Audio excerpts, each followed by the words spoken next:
Greetings, fellow fans. You're tuned into Super Harry, presenting to you today, what if Fawkes chose Harry at sorting and burned 41 compulsions while Goblin Healer found 18 lordship thefts and memory blocks. Show some love by liking and subscribing. Enjoy the story ahead. Chapter 1, The Phoenix chooses. The great hall smelled like candles and old stone and the nervous sweat of 11-year-olds who had spent the entire boat ride across the lake convincing themselves they weren't about to fail the most important test of their lives. Harry stood in the middle of the first-year cluster and tried to remember how to breathe. He'd been doing that a lot lately, forgetting the basics. Breathing. Eating. Existing without someone telling him he was doing it wrong. The castle had helped, actually. Something about the way the staircases moved, the way the portraits muttered to each other, the way the ceiling of this enormous room showed actual sky. It felt like the first place he'd ever been that didn't require him to make himself smaller to fit inside it. The sorting hat sat on a three-legged stool at the front of the hall, looking like something a scarecrow had lost. It opened its brim like a mouth and began to sing, and Harry paid attention because he always paid attention to things that seemed important, and this was, by most reasonable measures, the most important thing that had happened to him in 11 years of a life that had contained very little of importance. The song ended. The hall applauded. Professor McGonagall unrolled her scroll. Abbott, Hannah. The girl with the blonde pigtails scurried forward, dropped the hat on her head, and 30 seconds later the hat shouted Hufflepuff and the table on the right erupted in cheering. Harry watched the process repeat, Bones to Hufflepuff, Boot to Ravenclaw, Brocklehurst to Ravenclaw, and gradually became aware that something was watching him back. Not a student. Not a teacher. He turned his head slightly, the way he'd learned to scan a room without looking like he was scanning it, and found the source immediately. The Phoenix. It sat on a golden perch near the staff table, large and brilliant and absolutely still in the way that animals are still when they are paying very close attention to something. Its plumage was fire made solid, red and gold shading into orange at the wingtips, and its eyes were the color of molten amber. Harry had seen pictures of phoenixes in the books he'd torn through on the Hogwarts Express, but no picture had managed to capture the way it seemed to make the air around it warmer, or the way looking at it made something in his chest feel like a hand was very slowly unclenching. He looked away. McGonagall kept calling names. Granger, Hermione. The girl who'd identified every moving staircase by memorized floor plan rushed forward like she was going to be graded on speed. The hat took barely 10 seconds. Gryffindor. She pumped her fist, which Harry found unexpectedly endearing. Longbottom, Neville. The round-faced boy who'd lost his toad 3 times between London and Scotland shuffled forward looking like a man approaching a guillotine. The hat stayed on his head for nearly 2 full minutes. The hall went so quiet Harry could hear the candles crackling. Then, Gryffindor. Neville looked genuinely surprised. Like he'd expected something worse. He walked to the Gryffindor table with the expression of someone who just survived something they hadn't expected to survive, and one of the older students, a red-haired boy who looked like he'd been assembled from freckles and Quidditch ambitions, clapped him hard on the shoulder. Malfoy, Draco. The pale boy Harry had met in Madame Malkin's robes shop, and again on the train, where he'd been considerably less charming, strode forward like the stool had been placed there specifically for him.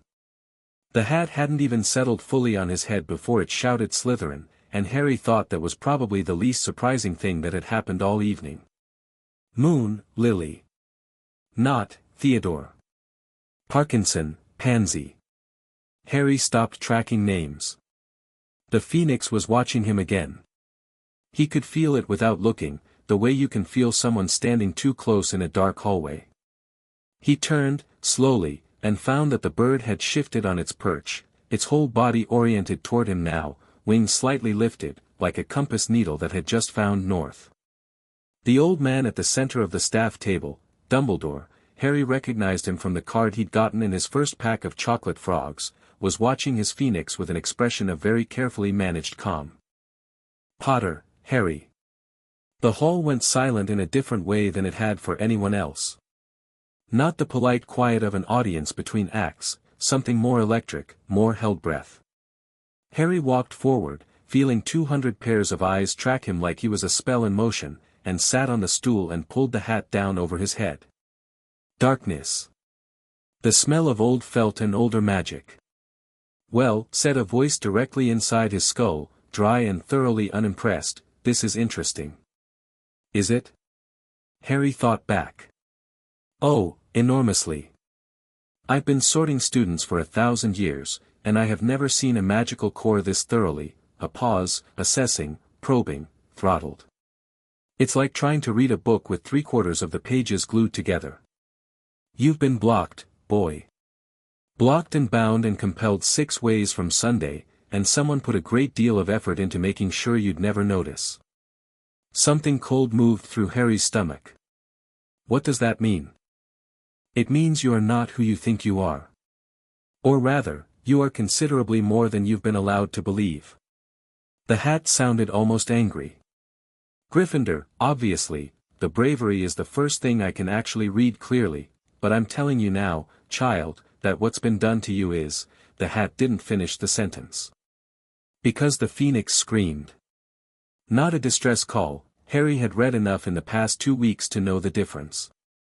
This was something else, a sound that hit the sternum like a bell being struck, pure and resonant and somehow both mournful and triumphant at once. The great hall erupted in noise, benches scraping, students craning, and Harry yanked the hat off his head just in time to see Fawkes leave his perch. The Phoenix crossed the length of the great hall in 3 wing beats, trailing light like a comet, and landed on Harry's shoulder with a solidity and warmth that knocked the breath out of him.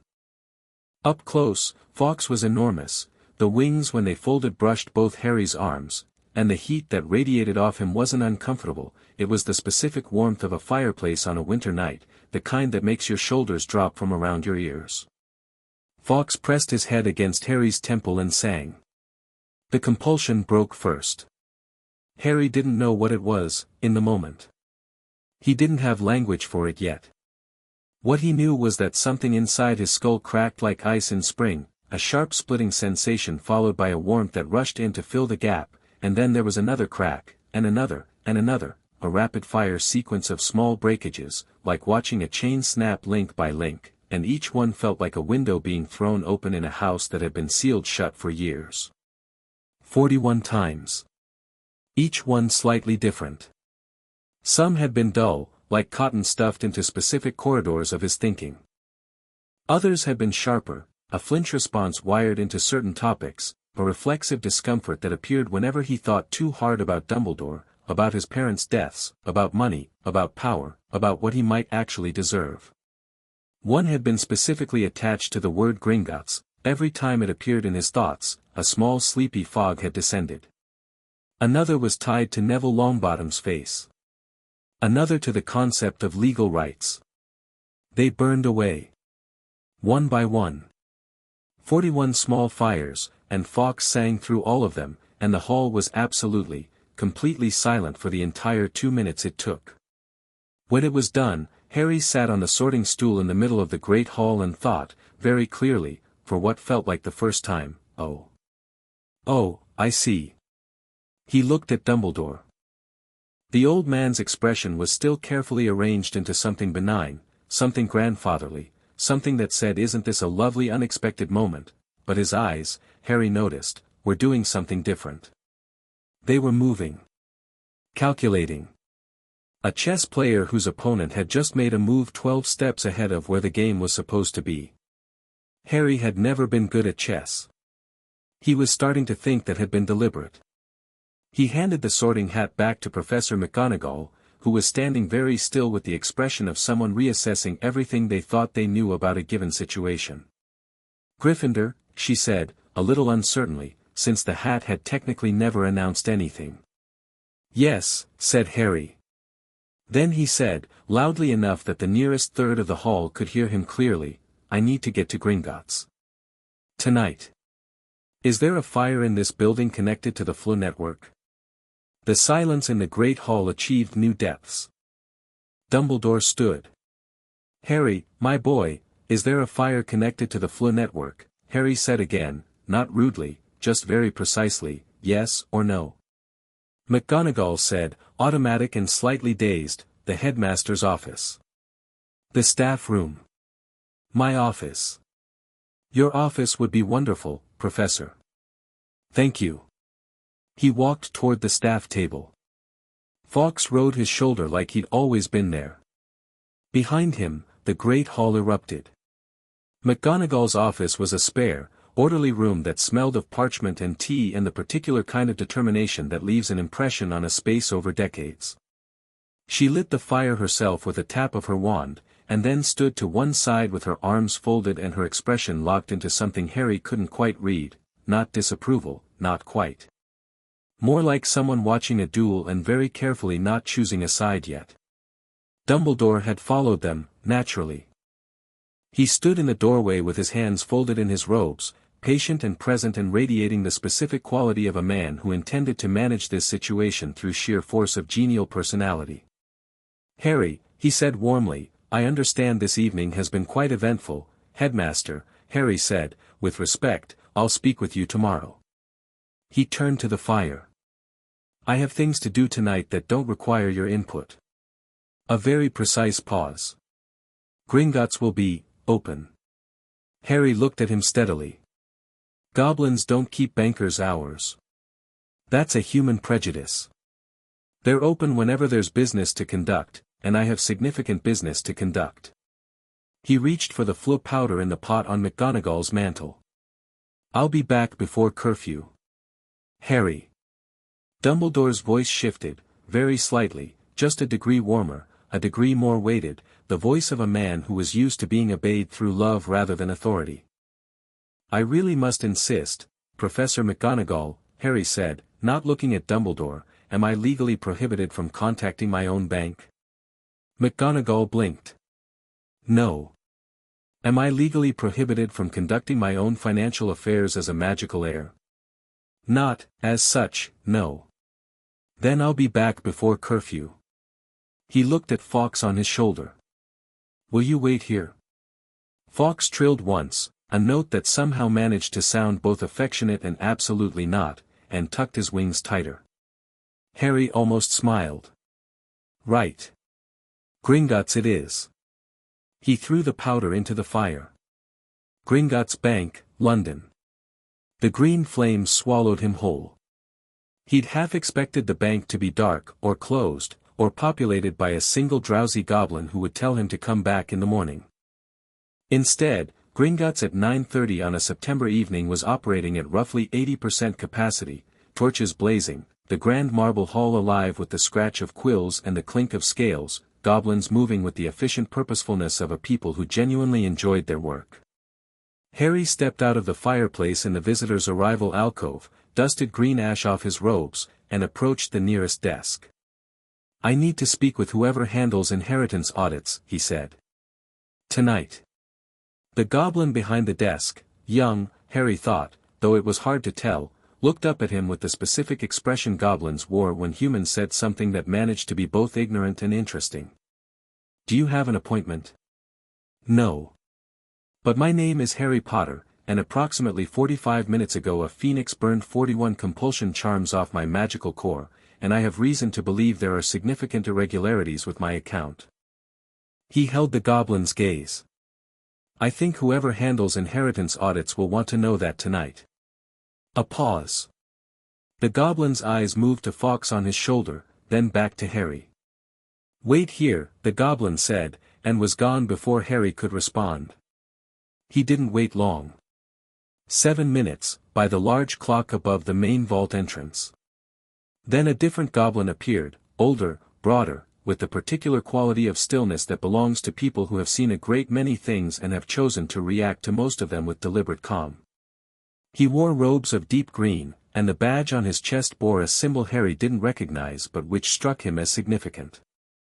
Lord Potter, the goblin said. Harry blinked at the title. Nobody had called him that before. I'm just Harry.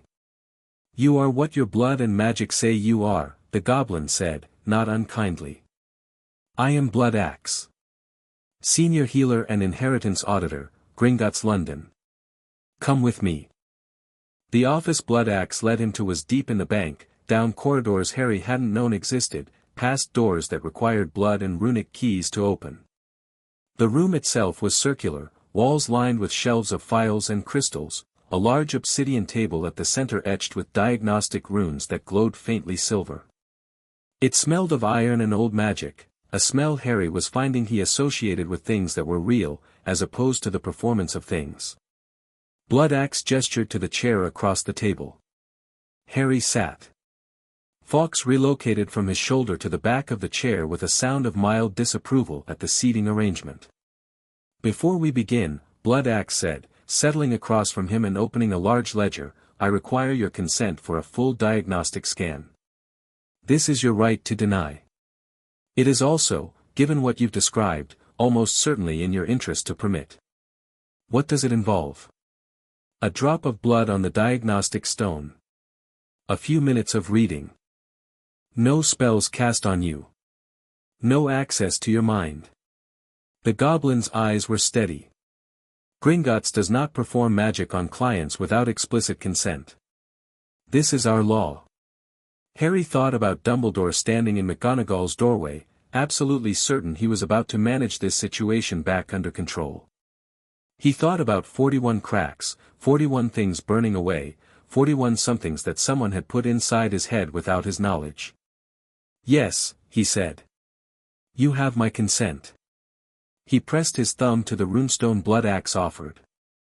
The stone flared white, then gold, then a deep and complicated amber, and then it began producing, not parchment, exactly, but something that resembled it, strips of magical record that coiled out from the stone's base like paper from a very serious printer.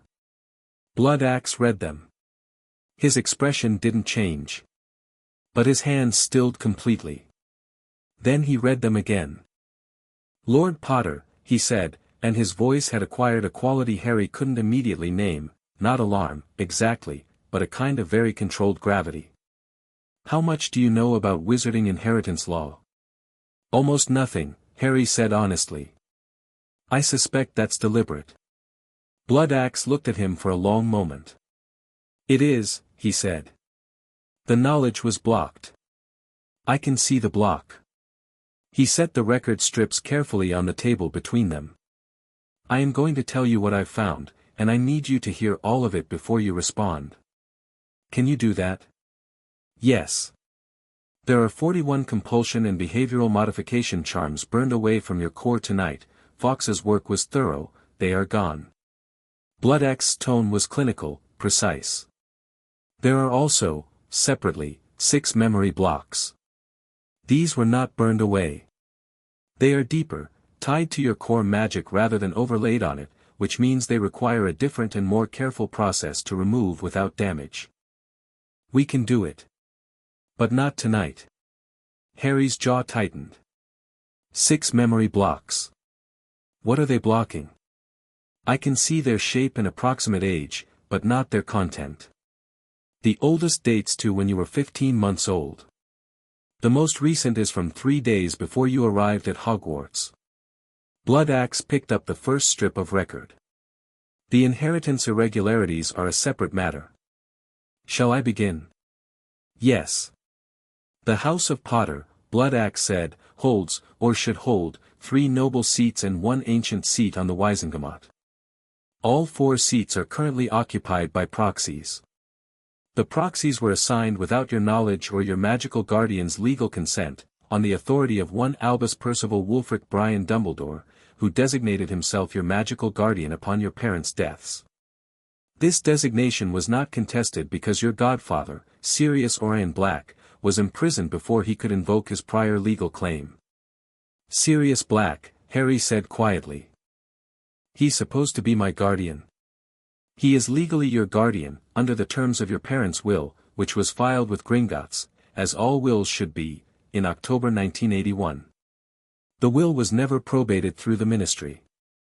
The copy at the ministry is either missing or was suppressed." Bloodaxe moved to the next strip.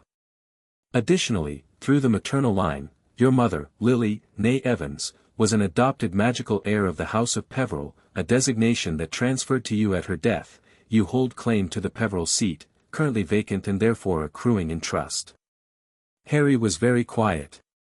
There are also, Blood Axe continued, 3 vaults that should have transferred to you at age 5 under standard inheritance law. They were redirected. 2 are currently held by the Dumbledore Family Trust under administrative fees that are not legally supportable. The third, this is the interesting one, is currently being drawn on by Hogwarts School. A pause. Specifically, 100 galleons per month is being withdrawn from the Potter Educational Trust and deposited into the Hogwarts operating account. This is not illegal, precisely, as your magical guardian did sign for it. It is, however, not something a magical guardian is legally empowered to authorize on behalf of a ward.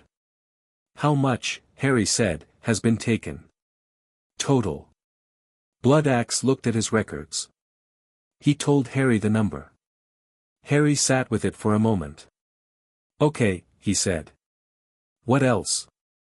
The House of Black, Blood Axe said, and something in Harry's chest tightened, is a separate matter. Through Sirius Black's designation of you as his heir, a designation made before his imprisonment, which makes it legally valid regardless of his current incarceration, you are heir to the Black estate contingent on Sirius's death or willing transfer. However, a challenge has been filed by one Narcissa Malfoy, née Black, contesting the designation. This challenge is currently before the Wizengamot, before a panel of judges who are, I should note, largely politically aligned with the families challenging you. Of course they are. Harry looked at the ceiling for a moment. Dumbledore controls the Wizengamot seats. He's sitting in my seats. He is sitting in proxy positions empowered by your seats, yes. Combined with his own political alliances, Blood Axe paused delicately. He controls approximately 40% of the active voting power of the Wizengamot. Has for the last decade. All built on seats that belong to me. And to others, Blood Axe said. The Potter Alliance historically included the Longbottom family, who have similar irregularities in their own estate management. The Bones family. The Pruitt family, whose estate was largely absorbed into other holdings after the war. 14 other families of varying size and influence. He looked at Harry directly. The full picture is of a systematic restructuring of wizarding political power in the aftermath of the war. One man holding seats in trust becomes several men, becomes committee appointments, becomes quiet legislation. Over 10 years. And nobody noticed. People who might have noticed were dead, imprisoned, or had their memories modified. Blood Axe said it evenly, without drama. We noticed. Gringotts keeps records that no ministry spell can touch. We have been waiting for a rightful heir to come and ask. Harry looked at him. Why didn't you contact me? Your correspondence was being monitored and filtered. Letters from Gringotts to Mr. Harry Potter, the cupboard under the stairs, were redirected. Blood Axe's voice was, for the first time, slightly less than perfectly controlled. We were aware. We were constrained. A silence settled in the room. Fawkes shifted on the chair back and made a low sound, something between a song and a sigh. Harry looked at the record strips laid across the obsidian table. 18 items. 18 stolen things. He thought about the cupboard. He thought about Dumbledore's eyes calculating in the doorway of McGonagall's office. I want, Harry said, carefully and clearly, to reclaim everything. All of it. Every seat, every vault, every piece of property, every political position. I want it done properly, and I want it documented so thoroughly that there isn't a single legal challenge that can touch it. He met Blood Axe's eyes. What do I need to do? Blood Axe looked at him for a moment in a way that Harry would later recognize as a goblin being impressed, not demonstratively, nothing so undignified as that, but with a particular quality of stillness that meant yes, this one understands the assignment. Normally, Blood Axe said, we would require a lordship acceptance ritual, performed with witnesses, to activate your seats and place the legal claims. Normally this would take several weeks to arrange. He paused. However, given the severity of the irregularities, and given the presence of a phoenix as witness, phoenix testimony is admissible in any magical court including the ICW, we can file emergency provisional claims tonight. This freezes the seats in their current positions and prevents any further transfers or voting actions until the full audit is complete. Do that, Harry said. It will alert certain parties that the audit has begun. Good. Harry's voice was completely calm. I want them to know. Bloodaxe actually smiled. It was not a comforting expression on a goblin face, but it was a genuine one. Very well, Lord Potter. He opened the ledger to a fresh page. We will need your signature on several documents. Then I will need 2 hours to complete the provisional filings. After which, he glanced at the clock on the wall, it will be approximately midnight. I told my professor I'd be back before curfew. Curfew is 11. Then I'll be slightly late. Harry picked up the quill. Show me where to sign. He signed 17 documents in 2 hours. Bloodaxe walked him through each one, not just the what but the why, explaining the legal framework, the Goblin Nation's treaty rights with the Wizengamot, the ICW conventions that govern noble house inheritance. Harry asked questions. Bloodaxe answered them. By the end, Harry understood more about wizarding law than he'd absorbed from any amount of independent reading, because Bloodaxe explained things the way people who actually know something explain it, directly, without condescension, assuming competence on the other end of the conversation. Around 11:15, while they were working through the third Gringotts vault repatriation, Fawkes left Harry's chair and drifted over to perch on Bloodaxe's desk. The goblin looked at him. The phoenix looked back. Your phoenix, Bloodaxe said. I've been told he belongs to Dumbledore. He belonged to no one before tonight, Bloodaxe said, in a tone that closed the topic. Phoenix allegiance is never transferable by human decision. It transfers on the phoenix's will alone. He made a note in the ledger. He has been waiting. Harry looked at Fawkes. For me specifically? Apparently. Bloodaxe returned to his writing. Phoenixes can perceive magical bonds, including compulsions, in a way that humans cannot. It is possible he has been aware of your situation for some time. Harry thought about that. He thought about an enormous, brilliant bird sitting on a golden perch in a headmaster's office for years, waiting. Watching.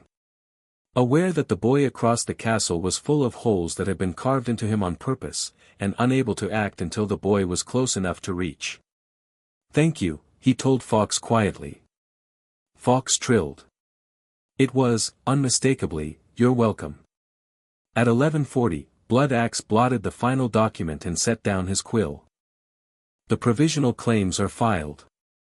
As of this moment, you hold provisional recognition as Lord Harry James Potter, head of the ancient and noble house of Potter, heir presumptive of the ancient and noble house of Black, and heir claimant of the most ancient house of Peveril. He looked up. The full recognition will require the ritual, which I recommend we schedule within the week. Tomorrow, Harry said. Can we do it tomorrow? You have school. Saturday, then. Bloodaxe's mouth did something that might have been suppressing a smile. Saturday. Bring the fluid dress and we will arrange transport. He stood. There is one more thing. He went to the shelves and returned with a small wooden case, unlatched it, and set it on the table. Inside, on a bed of dark velvet, were 3 rings, simple, each bearing the crest of a house, glowing faintly with identification wards that had clearly been waiting for their owner for some time. These were held in trust, Bloodaxe said. Potter, Black as heir, Peveril as claimant. They are yours now. Provisional recognition permits you to wear them. Harry lifted the Potter ring first. Gold, with a crest he recognized from the old books, a stag rampant. He slid it onto his right ring finger and felt it resize, and the warmth that came off it wasn't unlike Fawkes, something deep and settling, like being recognized. He put the other 2 on with less ceremony. They fit. Bloodaxe walked him back to the arrival alcove and shook his hand at the fireplace. Goblins, Harry had read, took handshakes seriously, as seriously as any magical oath. "One question," Harry said. "Sirius Black. You said his designation of me as heir was filed before his imprisonment." "It was."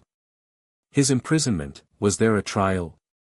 Bloodac's expression shifted. "Not much. Just a fraction." "Lord Potter," he said, "there was not." Harry stood at the edge of the green fire for a moment with that information. "Okay," he said quietly. "Saturday, then." He stepped into the flames and let them take him back. The corridors of Hogwarts at nearly midnight were dark and quiet, lit by torches that burned low and warm. Harry walked from the entrance hall toward the Gryffindor common room with Fawkes on his shoulder and 3 rings on his hand and something entirely new living behind his eyes, not anger, exactly. Not yet. Something cooler and more precise than anger. The understanding of the shape of things.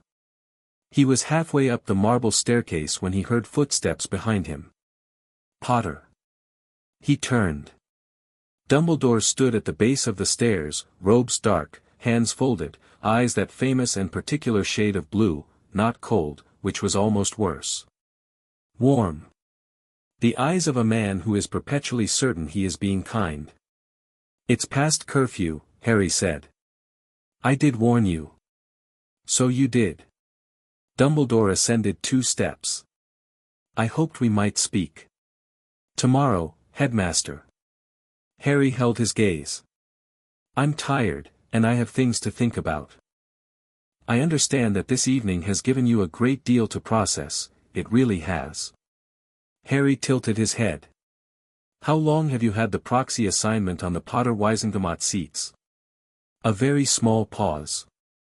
"The seats required, how long?" "Since your parents' deaths." Measured. "Still warm." "The seats needed a caretaker, Harry.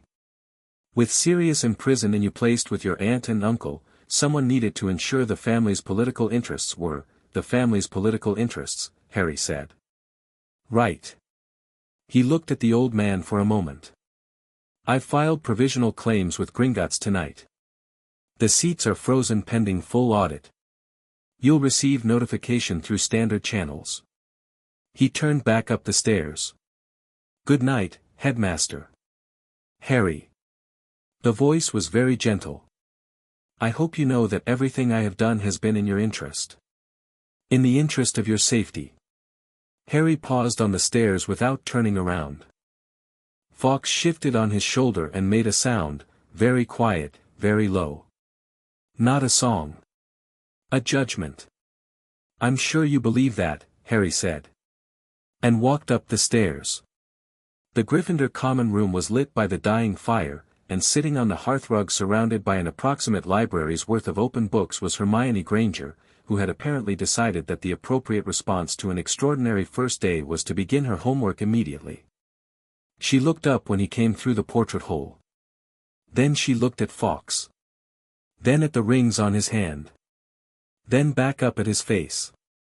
"The hat never actually sorted you," she said. "Gryffindor," Harry said. "The hat told me before Fawkes arrived." "I know. McGonagall announced it after you left." She was watching him with the expression of someone whose mental filing system was encountering a category it hadn't prepared for. "What did Gringotts say?" He sat in the armchair across from her. Fawkes relocated to the mantelpiece above the fire and settled there like an extremely expensive and dignified ornament. Harry looked at the 3 rings on his hand, then at the fire, then at Hermione. "Someone stole a lot from me," he said. "I'm in the process of getting it back." She looked at him for a long moment. "Are you all right?" It was such a direct question, so cleanly put, that Harry had to stop and actually consider it rather than giving the automatic "yes I'm fine" that was, he realized with a start, probably a compulsion residue, a behavioral instruction to present as non-threatening and uncomplicated. He thought about it honestly. "No," he said. "But I will be." Hermione nodded once, like that was the correct answer. "What do you need?" "Right now." "Sleep." He stood, then paused.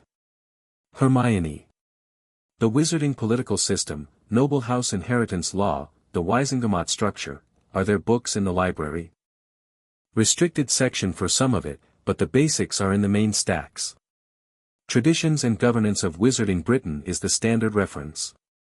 Blood Right and the Ancient Houses is more comprehensive but harder to get. She paused. I may have already located both. Harry looked at her. For the first time since stepping off the Hogwarts Express, he felt something that was close to genuine warmth, unpressured and real and entirely his own. Thank you, he said. Harry. She stopped him before he reached the stairs. That bird chose you. In front of everyone. A pause. That means something. I know, he said. That's what worries Dumbledore. He left her with that and climbed the stairs to the dormitory where 5 11-year-old boys were already asleep, and lay down in a 4-poster bed in a castle full of magic and politics and someone else's very careful plan, and thought about his parents, about the fact that they had made a will, had named a guardian, had made plans for him, and felt the ghost of 6 sealed doors in his mind where the memory blocks sat, patient and dark, holding things he couldn't yet reach. He would reach them. But first, sleep. First, Saturday. First, the work of becoming, deliberately and out loud, exactly who he was supposed to be. Fawkes appeared at the window, settled on the bedpost, and began to sing, very softly, just above audible, something that was less a melody than the idea of one, warm and old and uncompromised. Harry closed his eyes and slept without nightmares for the first time in 11 years. Chapter 2, What the Goblins Found Saturday arrived with the specific grey-gold quality of early Scottish autumn, mist threading through the grounds like something the castle had exhaled overnight. Harry was up before the other boys in his dormitory, dressed and moving through the corridors while Hogwarts was still in that quiet hour between night and morning when only the portraits were awake, muttering to each other in their frames about nothing in particular. He'd spent the week in a state of compressed, deliberate patience that had cost him more than he'd expected. The patience wasn't natural. That was the thing he kept discovering about himself. The post-compulsion version of himself was not, in fact, a calm person. He was fast-thinking and quick-tempered and had very strong opinions about injustice, which meant that walking through a week of Hogwarts while Dumbledore watched him with that warm, calibrating gaze and the provisional Gringotts claim sat in legal limbo required the kind of focused restraint that left him tired by evening. He'd channeled it into reading. Into paying very close attention to how the school worked, who had power over what, which adults could be trusted and which ones were operating from agendas he couldn't yet fully see. McGonagall, he'd decided, was honest. Stern and institutional and a little rigid about rules, but honest in the way that mattered. She believed what she said and said what she believed. She'd looked at him on Wednesday in Transfiguration with the expression of someone adding up a column of figures and not being surprised by the total, and had given him extra reading on advanced theory without being asked, which Harry had interpreted as a form of apology for something she hadn't technically done. Quirrell was interesting. Harry had watched him for 3 days and was thoroughly unconvinced by the stutter. It was slightly too consistent, slightly too reliable as a social deflection mechanism. And there was something else, a smell, almost, though not exactly a smell.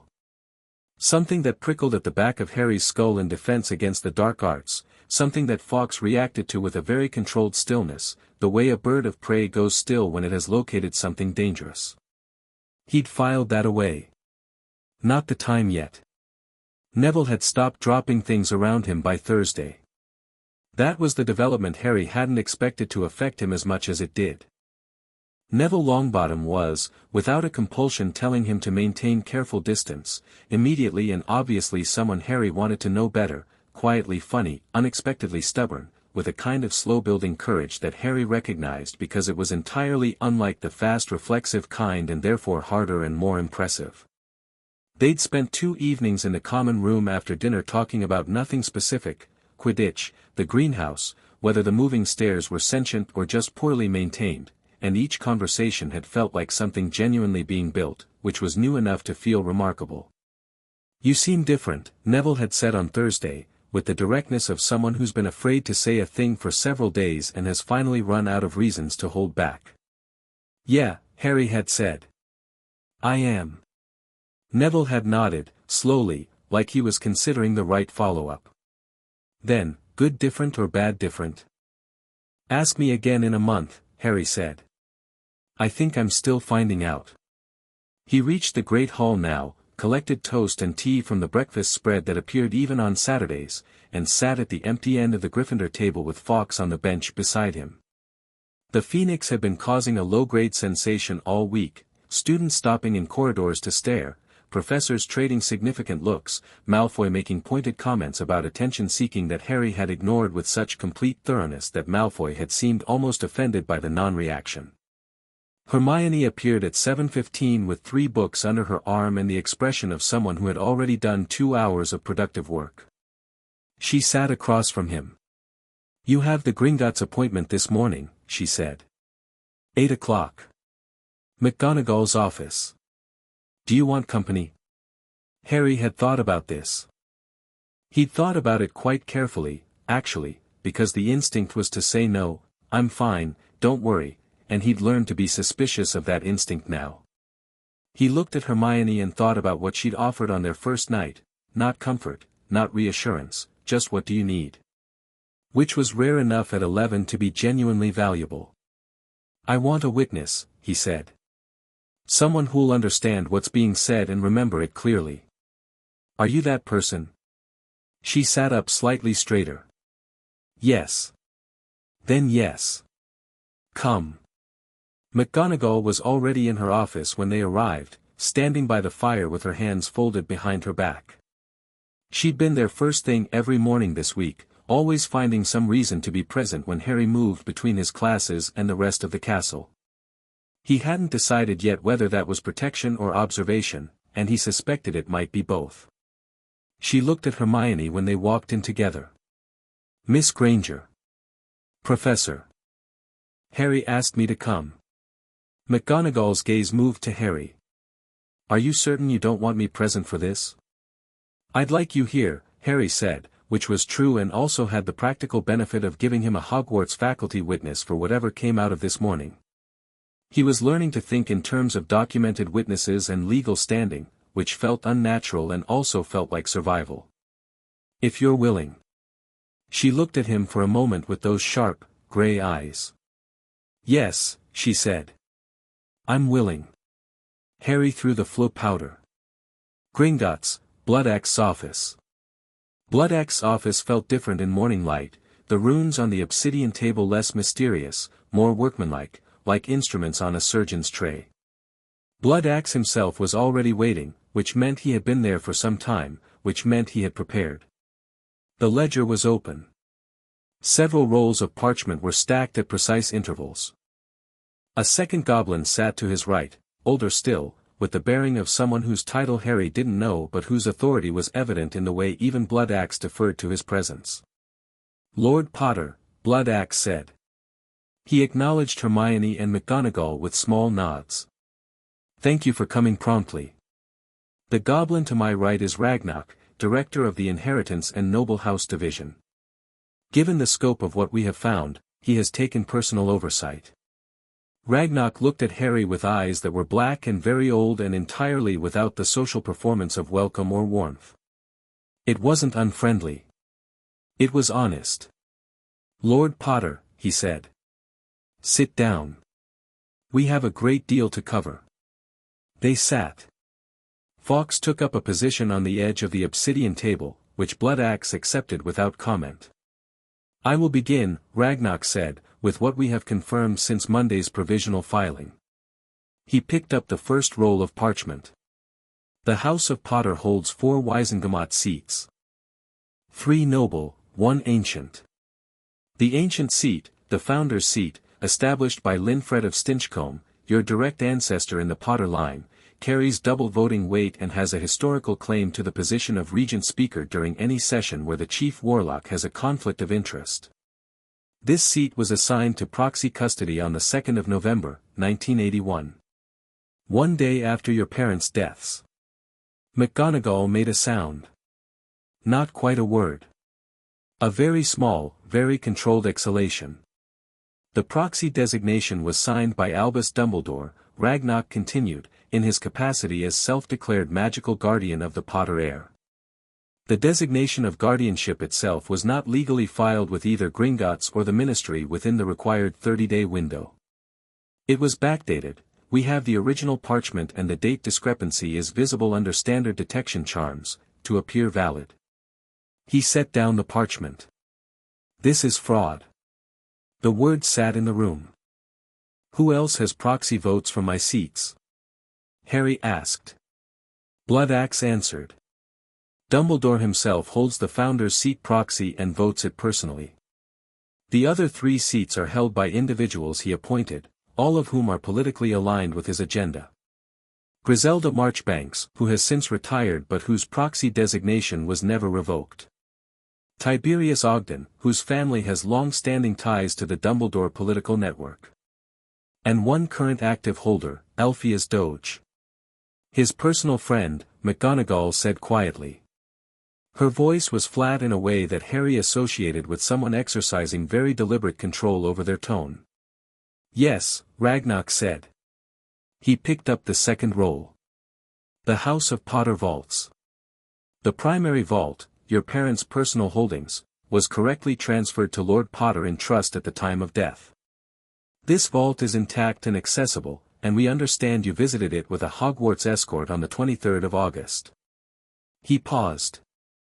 The secondary vault, the Ancestral Holdings Vault, was placed under administrative hold pending guardianship resolution. The administrative fees for this hold have been drawn continuously for 10 years, at a rate of 200 galleons per annum, into the Dumbledore Family Trust. 2,000 galleons, Hermione said, very quietly. 2,400, Bloodaxe said. It has been running for 12 years, since the Potters' marriage, when Lord James Potter formalized his estate documents. The hold was placed retroactively. He paused to allow that to land. The third vault is the Educational Trust, established by Lord Fleamont Potter, Harry's paternal grandfather, for the specific purpose of funding the education of Potter heirs. 100 galleons per month has been drawn from this trust and deposited into the Hogwarts General Operating Fund, authorized by Dumbledore in his role as both Magical Guardian and Hogwarts Headmaster. Harry did the math. 100 galleons a month, 10 years. 12,000 galleons from one vault. Yes. So he's been paying for Hogwarts partially out of my family's money while simultaneously making decisions about my education. Yes. McGonagall stood up. She walked 3 steps toward the wall and stood there for a moment, back to the room, both hands flat against the stone. Nobody said anything while she did this. Then she turned around and came back to her seat and sat down with the specific, rigid composure of a woman who has put something very large and very hot into a box and locked it and intends to deal with it properly rather than in someone else's office. Continue, she said. Ragnarok looked at her with what might have been respect. He continued. The Peveril claim, he said. Lily Potter, née Evans, was not Muggle-born in the traditional sense. She was a recessive magical birth, both of her parents carried dormant magical genes tracing back, through several mundane generations, to the House of Peveril. This lineage was identified by the Gringotts Genealogical Division in 1975 when she opened her student vault, and the Peveril House formally recognized her as an adopted magical heir in 1977, upon her coming of age. This recognition transferred to Harry at her death. He looked at Harry. The Peveril most ancient house seat has been vacant since 1921. It has been accruing Wizengamot weight in dormancy. The total accumulated political weight, when the heir assumes the seat, is, he named a figure that made Hermione's eyes widen. It is the equivalent of 3 standard noble seats in voting power. No one filed a claim for it, Harry said. No one who knew about it was in a position to, Bloodaxe said.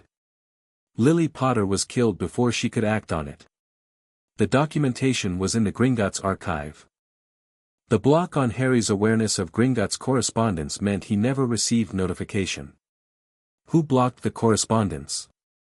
Bloodaxe opened a specific file on his desk, inside it, something that looked like frozen smoke swirled slowly.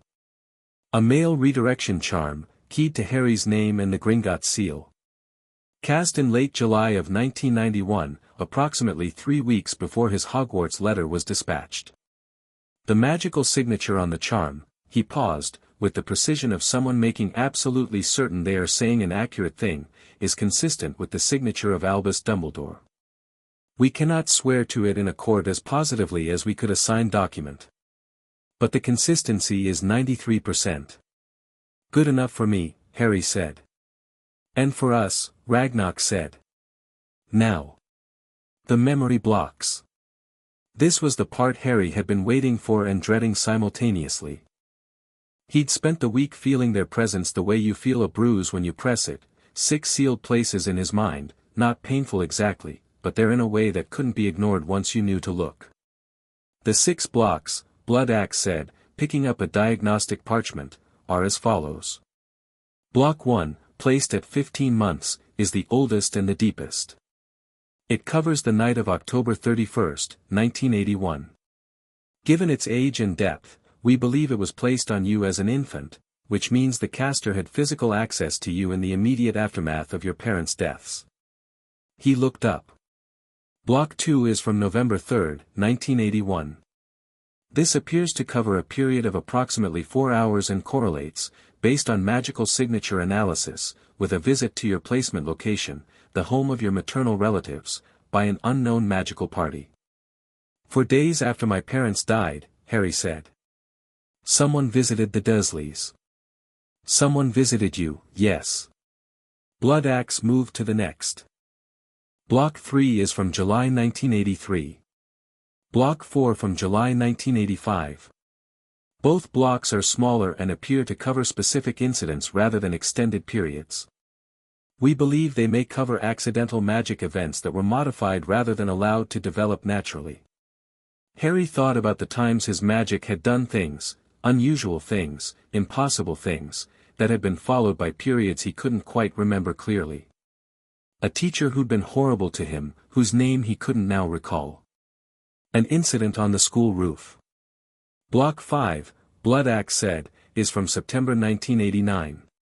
This is a significant block, it covers nearly a full week.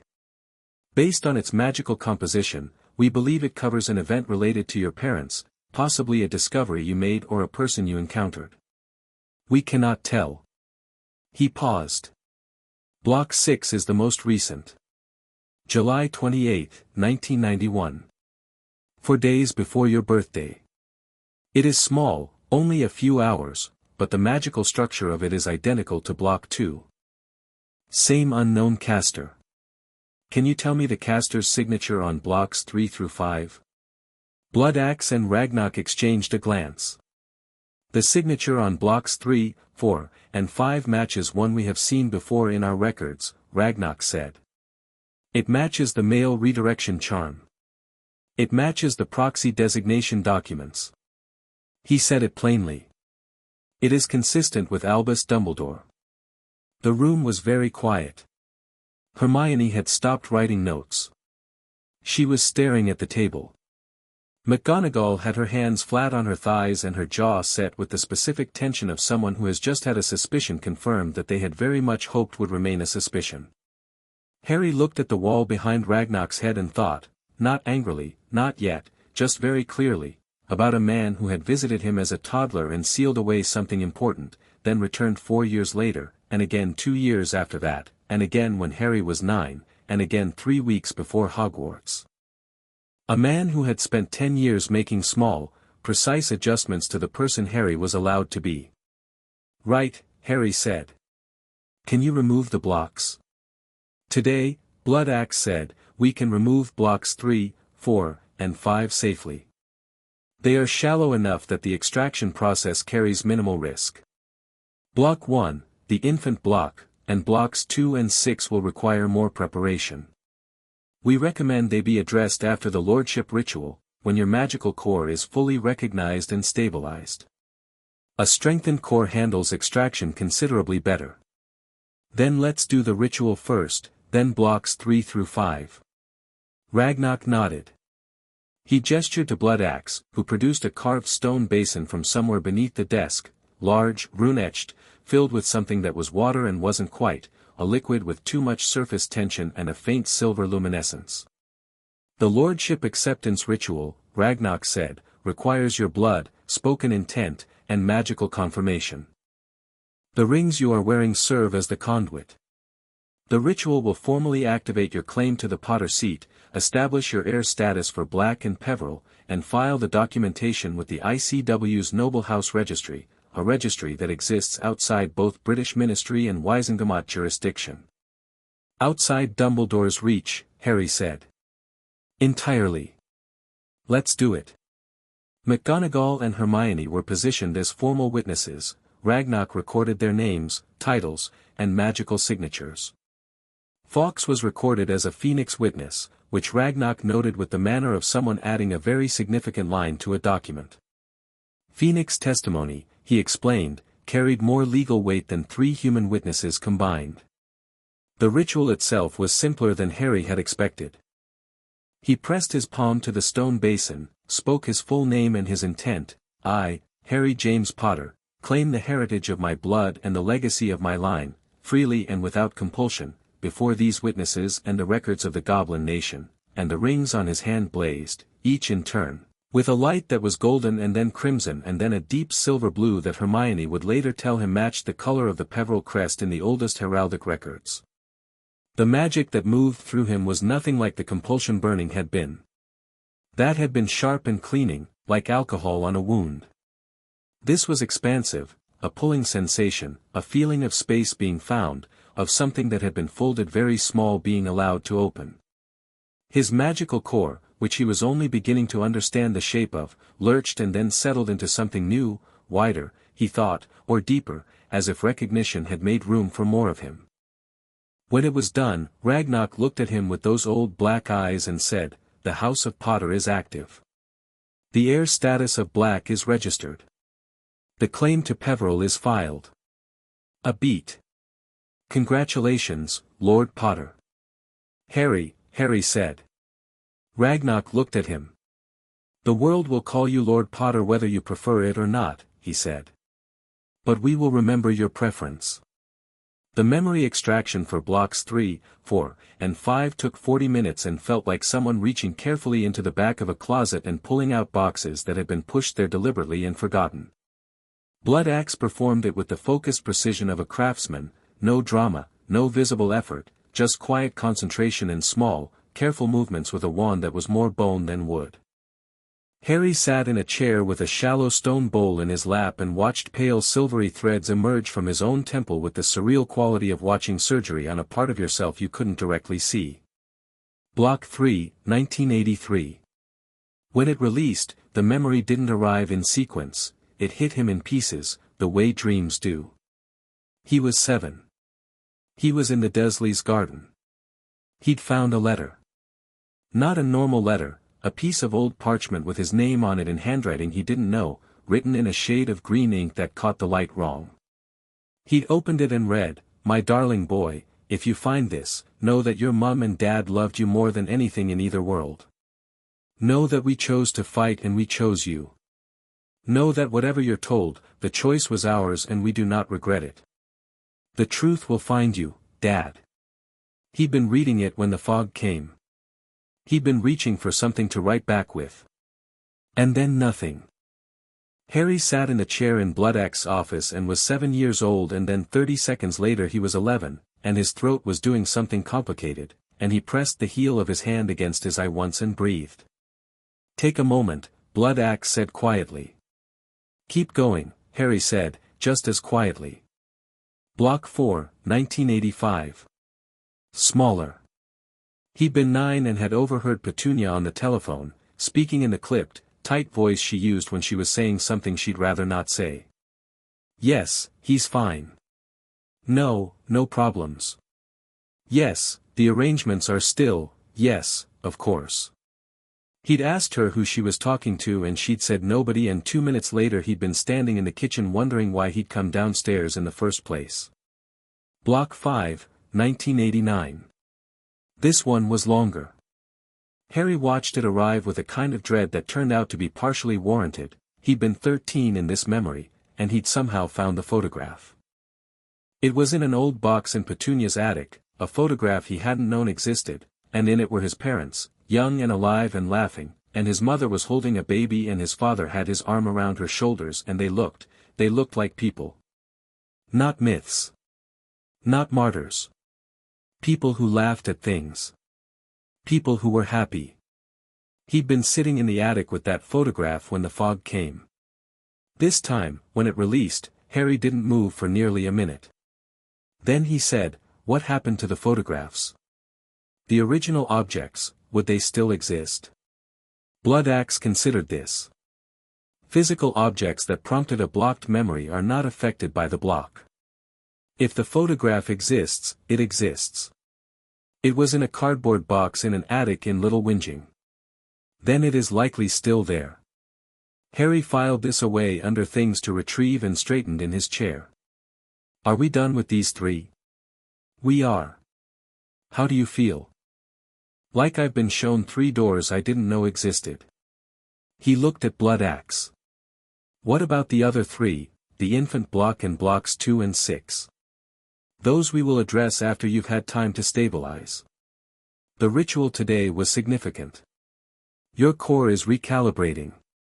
Give it 2 weeks, 3 at most." Bloodaxe made a note. "Also," he added, carefully, "I recommend you bring someone who knows you well for the infant block. The memories behind it are," a pause, "the night of October 31st, 1981 is not a night you should revisit alone." Harry thought about this. He thought about who knew him well enough, who had enough steadiness in them, who wouldn't shatter. He thought about Neville, whose parents lay in St. Mungo's, who understood the specific weight of a family dismantled by Voldemort in ways Harry couldn't yet access in himself. He thought about Hermione, who would read everything there was to read about memory extraction and then ask the right questions. "I'll bring people," he said. "Good." Bloodaxe closed his ledger. "There is one final item." He produced a smaller roll of parchment from his desk, sealed, official, bearing a crest Harry recognized as the Goblin Nation's legal seal. "This is Gringotts' formal legal complaint, filed this morning with the ICW Office of Magical Law, citing 17 counts of unauthorized financial management of a noble house, 4 counts of fraudulent proxy designation, 1 count of backdated legal documentation, and," he placed it on the table, 3 counts of unauthorized magical modification of a minor's mind and core. Harry looked at it. "That's the criminal complaint." "Yes. It has already been dispatched. The ICW will be in receipt by Monday morning." "Will it lead anywhere?" Ragnarok answered. "The ICW has been managed by Dumbledore's political influence for decades. However, the Goblin Nation is not a signatory of the ICW treaty in the way wizarding nations are. We have our own standing. Our complaint cannot be buried the way a British ministry complaint could." He looked at Harry steadily. "It will not move fast. But it will move." Harry nodded.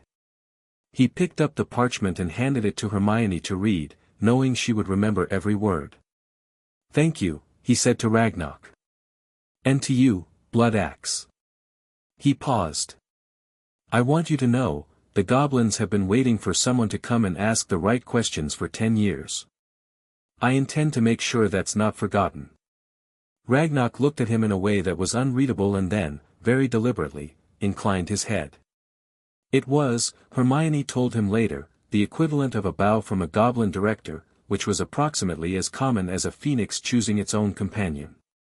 Harry collected the documents, thanked Bloodaxe again for the memory work, and walked back to the arrival alcove with Hermione and McGonagall, all 3 of them carrying slightly more than they'd arrived with.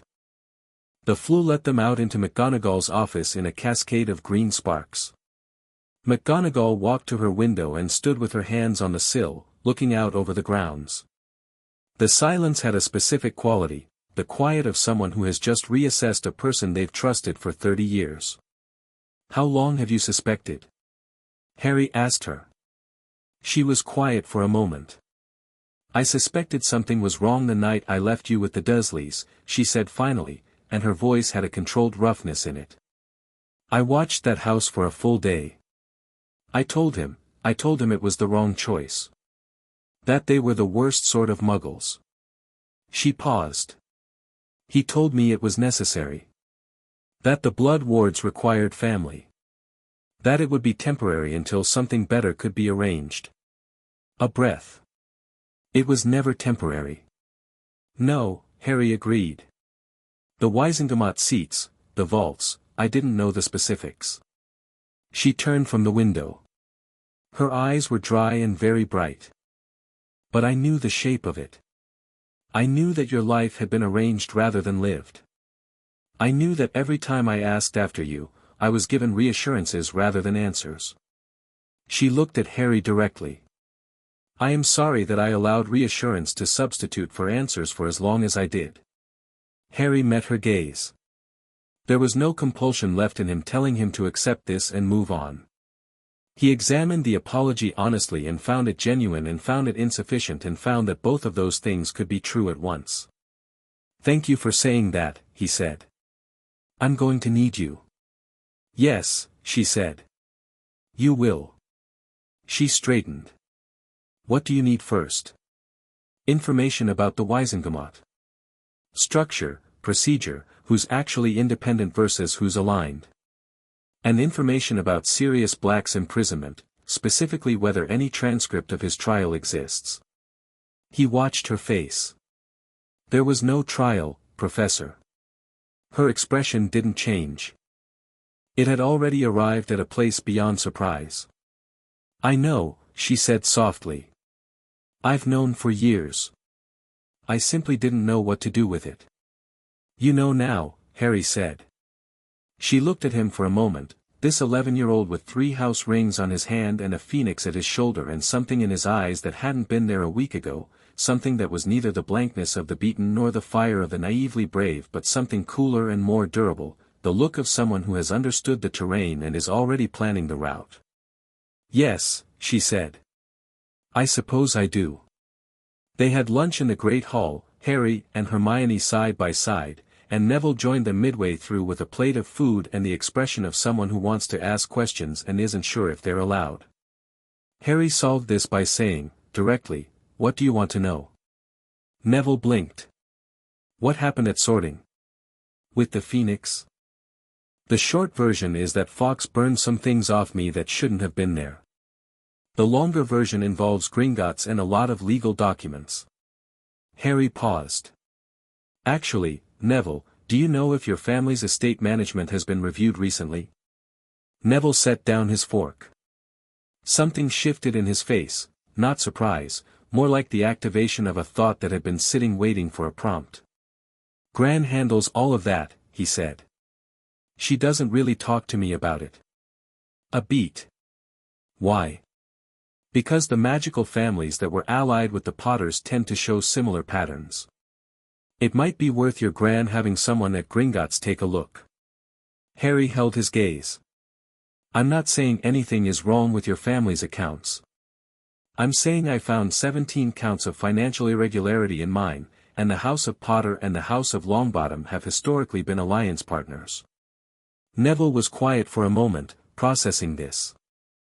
I'll write Gran tonight, he said. Good. Luna appeared at the end of the bench, tray in hand, and sat without being invited, which Harry found entirely reasonable. She looked at Fawkes, who was perched on Harry's shoulder, and Fawkes regarded her in return with what appeared to be genuine interest. He says you're brighter now, Luna said. Harry blinked. You speak Phoenix? Not exactly. But their feelings are fairly loud if you listen sideways. She tilted her head. You went to Gringotts this morning. Yeah. Did they find the Raxpert nests in the financial records? Neville made a small noise. Hermione's expression achieved a very specific neutrality. Not precisely, Harry said, but functionally, yes. Luna nodded sagely and began eating her lunch. That afternoon, Harry wrote 3 letters. The first was to Augusta Longbottom, Neville's grandmother, formal, precise, referring to specific Gringotts' contact information and recommending a full inheritance audit at her earliest convenience. He signed it Lord Harry James Potter, because he'd decided that the title existed and refusing to use it was just another form of making himself smaller, and he was done with that. The second was to the ICW Office of Noble House Affairs, a separate letter from Gringotts' complaint, this one filed directly by the heir in question, formally requesting intervention in the matter of proxy-held Wisengamot seats and providing his full documentation as supporting evidence. He had Hermione review the legal language. She revised 2 paragraphs and added a footnote citing a precedent from 1887 that strengthened the claim considerably. "How do you know that precedent?" Harry asked her. "Blood right and the ancient houses," she said. Chapter 11. The Greengrass Reclamation. "It's almost identical to your situation." She paused. "I may have spent Thursday evening in the library." Hermione. "You said you needed someone who'd understand what was being said and remember it clearly." She looked at him steadily. "I'm taking that seriously." The third letter was harder. He sat with the parchment for a long time, Fawkes warm on his shoulder, before he started writing. To Sirius Black, Azkaban Prison, Cell Block C, he'd gotten the address from Bloodaxe records. He wrote, "My name is Harry James Potter. I'm your godson. I'm at Hogwarts now and I've been to Gringotts and I know about the will. I know you're supposed to be my guardian. I know there was no trial. I'm working on it, I have documentation and I have witnesses and I have people on the outside who can move. I don't know if this letter will reach you. I don't know what 10 years in Azkaban has done. But I wanted you to know that someone outside knows you're there, and I'm not stopping. Your godson, Harry."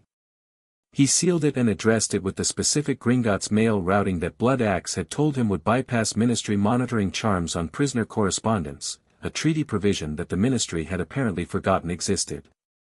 He handed all 3 letters to Fawkes, who took them with an air of profound competence, and watched the phoenix take flight from the window of the Gryffindor common room, trailing gold through the Scottish evening.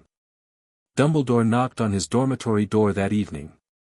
Not the common room, the dormitory, which was a choice that Harry registered and filed.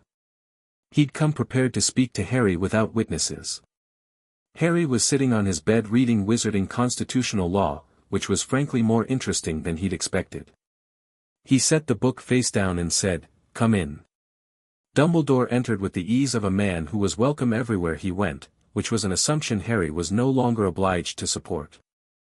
He looked at the room, the other boys were at dinner, and then at Harry, and then at the 3 rings on Harry's hand, and something in his expression shifted with the fractional precision of a man resetting a calculation. "You've had an eventful Saturday," Dumbledore said. "Yes." Harry didn't offer him a seat. Dumbledore sat on the edge of Neville's empty bed anyway, which was a territorial move that Harry noted without reacting to. "The Gringotts filing this morning, the lordship ritual, Harry, I'm concerned that you're moving very quickly in matters that require guidance." Harry said. "Experience," Dumbledore said. "The political landscape of the wizarding world is considerably more complex than what I'd understand at 11. Harry looked at him pleasantly. "Probably. But I have advisors. And Gringotts has been handling noble house affairs for 1,000 years. He tilted his head. "You received notification of the provisional claims this week?" "I did." "And the letter from the ICW this afternoon?" A very small pause. "I was made aware of it, yes." "Good. Then we're all on the same page." Harry held the old man's gaze. "I want to be clear about something, Headmaster. I'm not doing any of this out of anger. I'm not trying to make your life difficult." He kept his voice even and genuine because it was genuine, the anger was there, deep and banked, but it wasn't driving him. Something more deliberate was. "I'm reclaiming what belongs to my family. I'm making sure the people who should have been protecting me are legally accountable. That's all." Dumbledore looked at him for a long moment. "And Sirius?" Harry met his gaze. He didn't get a trial. He was a Death Eater, Harry. The evidence, there was no trial, Harry said. I have the Gringotts records showing the date of imprisonment and the absence of any ministry trial transcript. If you have a trial transcript, I'd be very interested to see it. Silence. He killed 13 people, Dumbledore said quietly. Peter Pettigrew among them. There was chaos in the aftermath of the war, Harry. Mistakes were made. Was it a mistake when someone visited me at the Dursleys on November 3, 1981, and put a memory block on a 15-month-old? Harry asked. Another pause. Longer this time.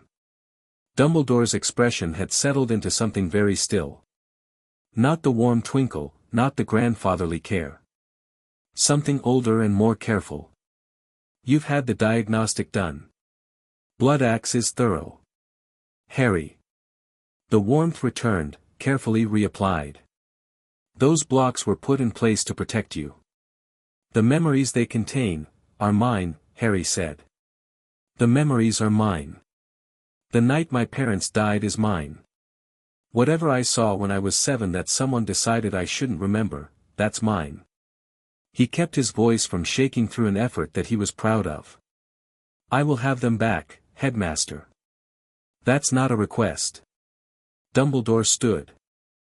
He moved to the door. Then, hand on the frame, he turned back, and for a moment Harry saw something beneath the warmth, not malice, which would have been easier, but conviction. The absolute, terrifying certainty of a man who believes deeply in his own necessity. I hope, Dumbledore said, that when you have those memories, you'll understand why I made the choices I did. And that you'll choose to trust that they were made with love. Harry looked at him. You modified the mind of a 15-month-old child, he said. I'll listen to your reasons. But I'll decide what they're worth. Dumbledore left.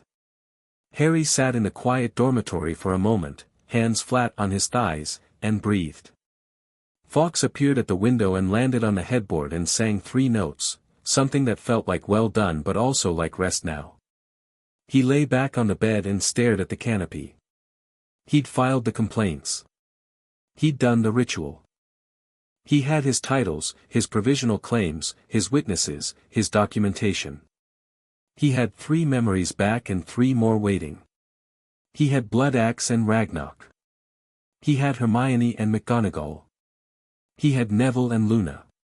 And somewhere in an Azkaban cell, he had Sirius Black, who had been waiting longer than any of them. He was 11 years old, and he was only just beginning, and the shape of the work ahead was enormous and complicated and going to take years. But the cage was open. He was already in motion. Chapter 3, Lions with Teeth. The thing about Hogwarts in the second week of term was that it had a rhythm, classes and meals and common room evenings, the comfortable predictability of institutional life, and Harry had spent the first week letting that rhythm carry him while he oriented himself. He'd watched, listened, catalogued. He'd been patient. He was done being patient. Monday morning arrived with a cold clarity that felt appropriate. Harry came down to breakfast early, dressed with the Potter ring catching the morning torchlight, and ate with the systematic focus of someone fueling up before a long day's work. Neville arrived 5 minutes later, sat across from him, and put a letter on the table. Gran wrote back, Neville said. His voice had something in it Harry hadn't heard before, a careful, contained fury that was all the more striking for how quietly it was held. She went to Gringotts Saturday afternoon. Same day as you. He pushed the letter across. The auditor found 9 irregularities. The House of Longbottom is missing 2 Wisengamot proxy seats, a property trust, and, he stopped, jaw working once. There's a blocked vault. One that was established by my dad before, another stop. Before St. Mungo's. Harry read the letter. Augusta Longbottom wrote in a hand like carved stone, each word precise and unapologetic. She informed her grandson, instructed Gringotts to file provisional claims immediately. She had also, separately, contacted 3 other families she suspected had been similarly affected, and she intended to visit the ministry in person on Wednesday, which Harry suspected was going to be a significant event for anyone standing near the relevant offices. "Your Gran is formidable," Harry said. "She's furious," Neville said. "She doesn't look furious. She sounds like she's discussing the weather. But she's furious." "Good." Harry handed the letter back. "We're going to need her." Hermione arrived with her book bag and the Monday morning energy of someone who had prepared for every possible version of the week. She put 3 books on the table, sat, poured tea, and said, without preamble, "I've been thinking about Quirrell." Harry looked up. "Tell me." "His academic record." She opened the smallest book, not a library book, a notebook, filled with her own writing in the dense, organized hand of someone who thinks in structured lists but also crosses things out and argues with herself in margins. He got his defense mastery in 1984. Top of his year at Durmstrang's continuing education program. He traveled for a year after that, Eastern Europe, primarily. He came back to Britain last year. To the defense position at Hogwarts. She looked at Harry. He wasn't always like this. The stutter, the nervousness, that started after the year abroad. "You got his academic record from where, exactly?" Neville asked. "Achievements in Magical Education, 1984 to 1985, Hermione said. "It's in the library. 3rd shelf, reference section. Anyone could look it up." She paused. "Also notable magical scholars of the modern era which had a brief profile, and a Daily Prophet archive piece from 1986 about Dumbledore's faculty appointments." "So he came back from a year in Eastern Europe and became someone different," Harry said. "Not just different. Specifically differently." Hermione tapped her notebook. "The stutter only affects certain topics. Did you notice? He stutters when students ask direct questions about dark magic, but he doesn't stutter when he's giving pre-prepared lecture content, and he doesn't stutter when he's off script and startled." Tuesday when Seamus knocked the ink pot onto the floor, Quirrell said, "Oh for the love of," perfectly clearly and then caught himself and went back to stuttering. Harry had noticed that. He hadn't been certain what to do with it. Fawkes, who was sitting on the bench beside Harry like a very warm and luminous loaf of bread, made a specific sound, low, careful, a single note that carried the quality of a warning given at reduced volume because louder would be unnecessary. "There's something else," Harry said. He'd been deciding whether to say this for 3 days. "When I'm near Quirrell, within maybe 10 feet, there's a sensation. At the back of my skull, where the compulsion scars are." He touched the back of his head briefly. "Not pain. More like recognition. Like something that was on me is still on him." Hermione's pen stilled. Neville said, "You think he's got compulsions on him?" "I think something about him sets off whatever Fawkes activated in me. And I think," Harry paused, choosing words carefully. "I think whatever happened to Quirrell in Eastern Europe is still happening. It's still there, whatever it is." "We should tell McGonagall," Hermione said. "I'm going to," Harry said. "After first class. I want one more day of observation first." He looked at both of them. "Don't act differently around him. Don't ask him pointed questions. Just watch." They watched. Defense against the dark arts was second period, and Harry sat in the middle of the room and paid a different kind of attention than he usually paid in class, not to the content, which was basic shielding theory that he'd covered in his independent reading weeks ago, but to Quirrell himself. The way he moved. The way he positioned himself relative to the students. The way his gaze swept the room and caught on Harry for slightly longer than anyone else, each time, with a quality that wasn't a professor's assessment of a student. Something in the room felt watched. Not by Quirrell. Through Quirrell. Harry kept his expression neutral and took notes on shielding theory and let nothing on his face show what he was thinking, which was, whatever is wearing Quirrell is trying to figure out how much I know. After class, walking to Charms, Neville fell into step beside him. "I see it," Neville said quietly. The way he looks at you. It's not how a teacher looks at a student. It's more like he's measuring something, Harry said. Yeah. Neville glanced back over his shoulder. Harry. My parents, he stopped. Started again. Whatever happened to them? Whoever did it. If any of this connects, we'll find out, Harry said. He said it simply, without hedging, because Neville deserved the straight version. Whatever connects, we'll find out. Neville nodded once. They turned toward Charms. McGonagall's reaction to Harry's account of Quirrell was interesting because it was the reaction of someone who had already had a suspicion and was receiving the confirmation with the specific quality of a person who is now obligated to act on what they know rather than what they merely suspect. She listened without interrupting. When he finished, she was quiet for 15 seconds, Harry counted, and then she said, "What makes you certain it's not simply an anxiety condition?" "Some of what you've described could be attributed to the smell," Harry said. McGonagall blinked. "I beg your pardon. There's something in his classroom that smells wrong. Not bad exactly, more like something that should smell like one thing smells like two things at once. Like there's another layer underneath." He paused. "Fawkes won't go within 15 feet of the man." McGonagall looked at Fawkes, who was on Harry's shoulder and looking at her with the composed directness that Harry had come to recognize as the Phoenix equivalent of a nod. Her expression shifted. "I'll speak with Dumbledore," she said. "Please speak with the Board of Governors as well," Harry said. "Given what we discussed on Saturday, I'd like any concerns about student safety to have multiple avenues of documentation." She looked at him for a moment with an expression he was starting to recognize, the look she gave him when he'd said something that was both entirely reasonable and somehow ahead of where she'd expected him to be. "Yes," she said. "All right." The first proper Gryffindor-Slytherin Charms class was where Draco Malfoy made his first real mistake.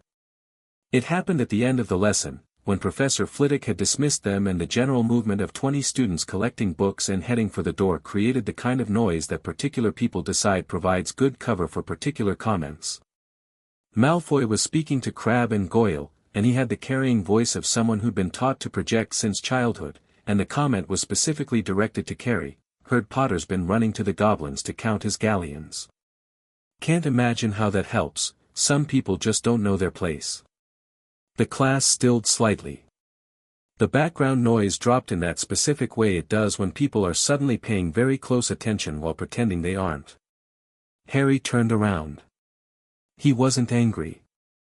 He genuinely wasn't, and that surprised him a little, the absence of the usual tight chest and hot face that had historically accompanied any confrontation with anyone.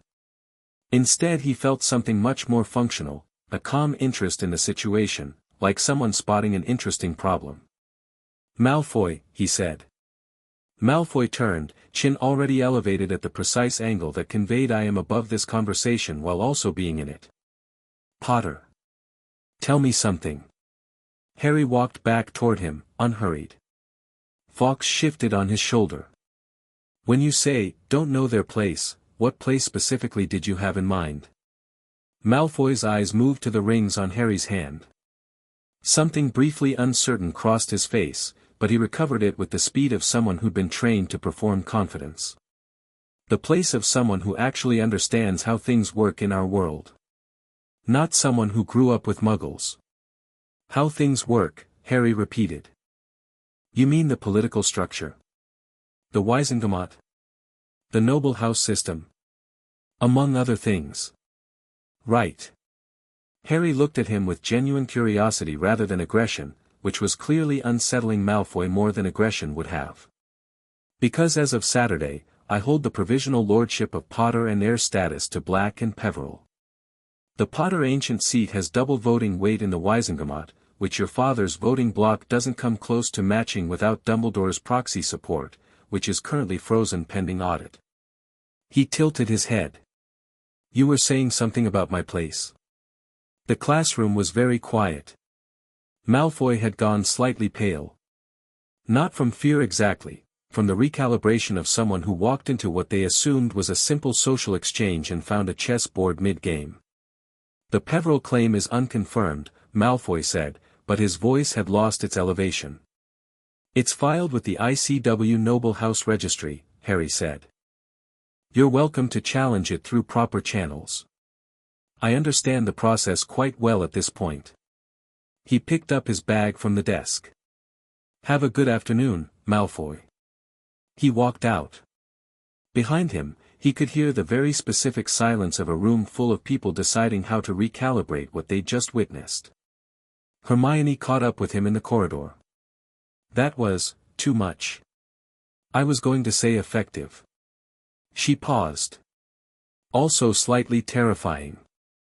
I wasn't trying to be. I know, she said. That's what made it terrifying. What surprised Harry most, as the week progressed, was how naturally things fell into place once the compulsions were gone, not in a dramatic, immediate way, but in the quieter way that a room makes sense once the furniture is arranged properly. The people he was supposed to know were the people he found himself drawn to. The subjects that mattered were the ones that kept him up late reading. The instincts that had been muffled were beginning, cautiously, to speak again. Wednesday, Augusta Longbottom visited the ministry. Neville got the old account from his grandmother that evening, 2 pages, dense and thorough, the prose style of a woman who considered adjectives a personal weakness. She had met with the Department of Magical Law Enforcement, presented the Gringotts' audit findings for both the Longbottom and Potter estates, filed formal complaints with the Wisengamot Office of House Affairs, and in the process had, apparently, encountered one Cornelius Fudge, Minister for Magic, whom she had informed of the ongoing ICW complaint in terms she described as plain and unambiguous. She told him, Neville read, that if the matter was not addressed through proper channels within 30 days, she would be raising it formally at the next Wisengamot session, and she would be bringing 4 other House Lords with her. He lowered the letter. 4 House Lords. Who does she have? Harry asked. Neville checked the second page. Bones, Amelia Bones, head of the DMLE, whose family has similar estate irregularities. Longbottom obviously. Abbott. Anne, he blinked. McKinnon. I thought the McKinnons were murdered, yeah, most of them. There's a surviving heir. A daughter who was out of the country in 1981, she came back last year. Neville folded the letter carefully. Gran's been busy. Harry looked at the fire. Okay. Good. He thought for a moment. Neville, does your Gran have a Gringotts account manager she trusts completely? Sharpax. She's worked with him for years. Ask her to connect with Ragnarok directly. They should be coordinating on the multifamily complaint. A combined Gringotts filing from 4 families simultaneously is considerably harder to quietly manage than individual complaints. Neville wrote back that night. 3 days later, Augusta Longbottom's reply was a single line, already done. Your father would have liked you, Lord Potter. Harry read it twice and then folded it and put it in his bedside drawer. Friday of the second week, Harry's relationship with Hogwarts itself changed. He'd been noticing it gradually, small things. A corridor that rearranged itself to be shorter when he was running late to class. A door that opened before he reached it. The room of requirement, which he'd stumbled across by accident on Wednesday, had presented itself to him not as a room but as a door that felt warm to the touch, and when he'd opened it, he'd found a space that was half library and half training room, which was fairly precisely what he'd been wanting and hadn't been sure how to find. He'd gone back twice, and each time the room had shifted slightly to be more useful, adding a dueling mat the second visit, a small collection of advanced practical texts the third. He'd spent 2 hours on Wednesday evening working through shield charms at a level that was theoretically third-year material but came to him with the ease of things that had always been waiting to be found. He was working through a set of precision targeting exercises on the dueling mat when the door opened and Luna Lovegood walked in. She looked around the room with the expression she wore for most things, a pleased, unsurprised interest that suggested she found the universe fundamentally sensible. I thought you might be here, she said. Fawkes told me. Harry looked at the phoenix, who was perched on a shelf between two advanced charms texts and looking entirely uninnocent. Did he? Not in words. Luna sat cross-legged on the dueling mat. Can I watch? Sure. He went back to the targeting exercises, a sequence of quick precision casts at moving magical targets, building hand speed and accuracy at close range. He'd found he could hold the wand differently than Ollivander had demonstrated, a slight adjustment in grip that gave him better directional control, and the results were visible in how cleanly each target dissolved at the point of impact. Luna watched for a while. Then, your left eye dominant but you're sighting with your right. Try closing your right eye. Harry paused and looked at her. Then he tried it. The next 3 targets dissolved in the center, precisely. Ha, he said. Sometimes the simple corrections are the useful ones, Luna said serenely. Why are you practicing targeting at this level? We don't do practical targeting until 3rd year. Because practical targeting in 2nd year doesn't prepare you for practical targeting against someone who actually wants to hurt you, Harry said. He put his wand up. Luna, what do you know about objects that shouldn't be in a person's body? She looked at him thoughtfully. That depends on the object. Something dark. Something that wants things. Something that uses a person as a, he searched for the word, a container. Luna was quiet for a moment. Like a Horcrux, she said. The word was perfectly casual, the way she said most things. Harry stilled. What's a Horcrux? A piece of soul, split off and stored in an object. Or a person. She tilted her head. Daddy wrote about the theory in the Quibbler 2 years ago. Most people thought it was nonsense. Most people think everything Daddy writes is nonsense, but most of it isn't. She looked at Fawkes. Is that what's in Professor Quirrell? I don't know, Harry said honestly. Something is. He sat on the mat across from her. Your father's article, would you be able to get a copy? I'll write him tonight. Luna paused. Harry. If there's a piece of a dark soul in someone, the way to address it is fire or total magical destruction. Most dark objects can't withstand phoenix fire. She looked at Fawkes with the expression Harry was starting to associate with her saying something that sounded gentle and actually wasn't. Good thing you have one. Harry looked at Fawkes. Fawkes looked back. Yeah, he said. Good thing. Saturday morning brought an unexpected development in the form of a letter from Sirius Black. Harry had half convinced himself the letter to Azkaban either hadn't arrived or had arrived somewhere that couldn't write back. He'd been wrong. He came down to breakfast and found Fawkes already there, having apparently done a round trip to Azkaban overnight, which Harry filed under Phoenixes are extraordinary, with a piece of parchment that was slightly damp at the edges and smelled of the specific bleakness of a place that had been cold for a very long time. The handwriting was unsteady. Not illegible, but the hand of someone who had not written in a very long while, the letters were forming with visible effort. It was short. Harry. I've read your letter 4 times. I keep thinking it's a Dementor's trick, but Dementors don't manufacture hope this specifically. They take it. So either you're real or I've finally gone round the bend, and I'd rather proceed as if you're real. I didn't betray your parents. I want you to know that before anything else. I know you can't know that from a letter. I know 10 years in Azkaban doesn't look like an innocent man's story. But I didn't betray them. I've been waiting for someone to notice I'm here. I stopped expecting it to be anyone. I especially stopped expecting it to be you. There's a rat.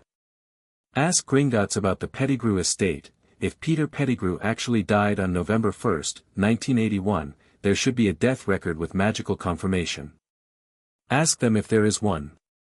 I'd bet my freedom there isn't, because Peter Pettigrew is not dead. Thank you for writing. Work fast. The Dementors aren't getting easier. Serious. Harry sat very still for a moment with the letter in both hands. Then he set it down and looked at the table and thought about the shape of what he was being told. Not a Death Eater. Not the man who betrayed the Potters. A man who'd been put in a cage specifically so he couldn't help. He called Fawkes down and attached a note, "Ask Blood Axe to check Pettigrew death records. Urgent. And sent it back immediately.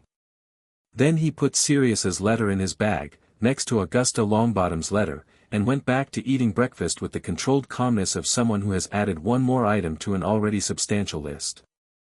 News? Neville said. Good kind, I think, Harry said. Eventually. The confrontation with Dumbledore that Harry had been expecting arrived not as a private conversation but as something considerably more public, which was Dumbledore's miscalculation. It happened in the corridor outside the Great Hall after the Saturday lunch, with enough students present to constitute a genuine audience. Dumbledore appeared from the direction of his office, moving with the measured pace of someone who had timed this specifically, cutting off Harry and Hermione and Neville as they headed back toward the common room. Harry, he said, warm and unhurried. Might we walk together? Of course, Harry said. He didn't slow down. Is this about the Wizengamot notifications? I imagine your proxies received the formal audit papers this week. Dumbledore fell into step beside him. Among other things.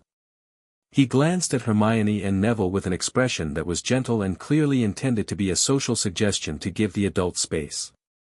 Neither of them moved. Harry kept walking. What would you like to discuss? I want to discuss, Dumbledore said, with the specific patience of a man who is choosing his next words very carefully, the pace at which you're moving, and the breadth of the claims you're making. Harry, the wizarding world is fragile. The post-war period has been, 15 people from allied noble houses have been having their estate matters mismanaged for the past decade, Harry said. The political coalitions built on their stolen seats have been making legislation. Legislation that has affected real people. He glanced up at Dumbledore without slowing. The Muggleborn Registration Act that almost passed in 1988, that required a certain threshold of Wizengamot votes. Would it have reached that threshold without the proxy seats? A pause. Small, but real. That's a complex. The Bill of Magical Creature Classification, 1989. The Reduction in Gringotts Treaty Protections, 1987. The Denial of the Azkaban Prison Review Commission, 1985. Harry had done his reading. He'd spent 3 evenings in the library with Hermione cross-referencing Wizengamot voting records, available in the archive if you knew to look, with the proxy seat assignments. Each of those votes passed or failed within 5 votes of the threshold. Each time, the Potter proxy seat voted in the direction that aligned with your priorities, Headmaster. They had reached the middle of the corridor. There were, by Harry's count, about 30 students within earshot, several of whom had stopped pretending to do anything else. Dumbledore stopped walking. His voice was very quiet. You have been doing a great deal of research. Hermione's been helping, Harry said fairly. I was glad to, Hermione said, in the bright, earnest tone she used when she knew exactly what she was doing. Harry. Dumbledore looked at him with the full weight of that blue gaze, sincere, warm, carrying the specific gravity of the most famous and trusted wizard in Britain. I understand that you're angry. I understand that what Blood Axe told you felt, Headmaster, Harry said. He kept his voice respectful, even, and entirely clear. I'm not going to be managed. I know you're very good at it, I know you've been doing it for a long time. But the compulsions are gone, and I can see the shape of what you do now. He met the blue eyes without flinching. I don't think you're evil. I think you genuinely believe you're protecting everyone. I think you've spent so long being the most important person in every room that you've stopped being able to imagine that the people you're protecting might have their own judgment worth respecting. He paused.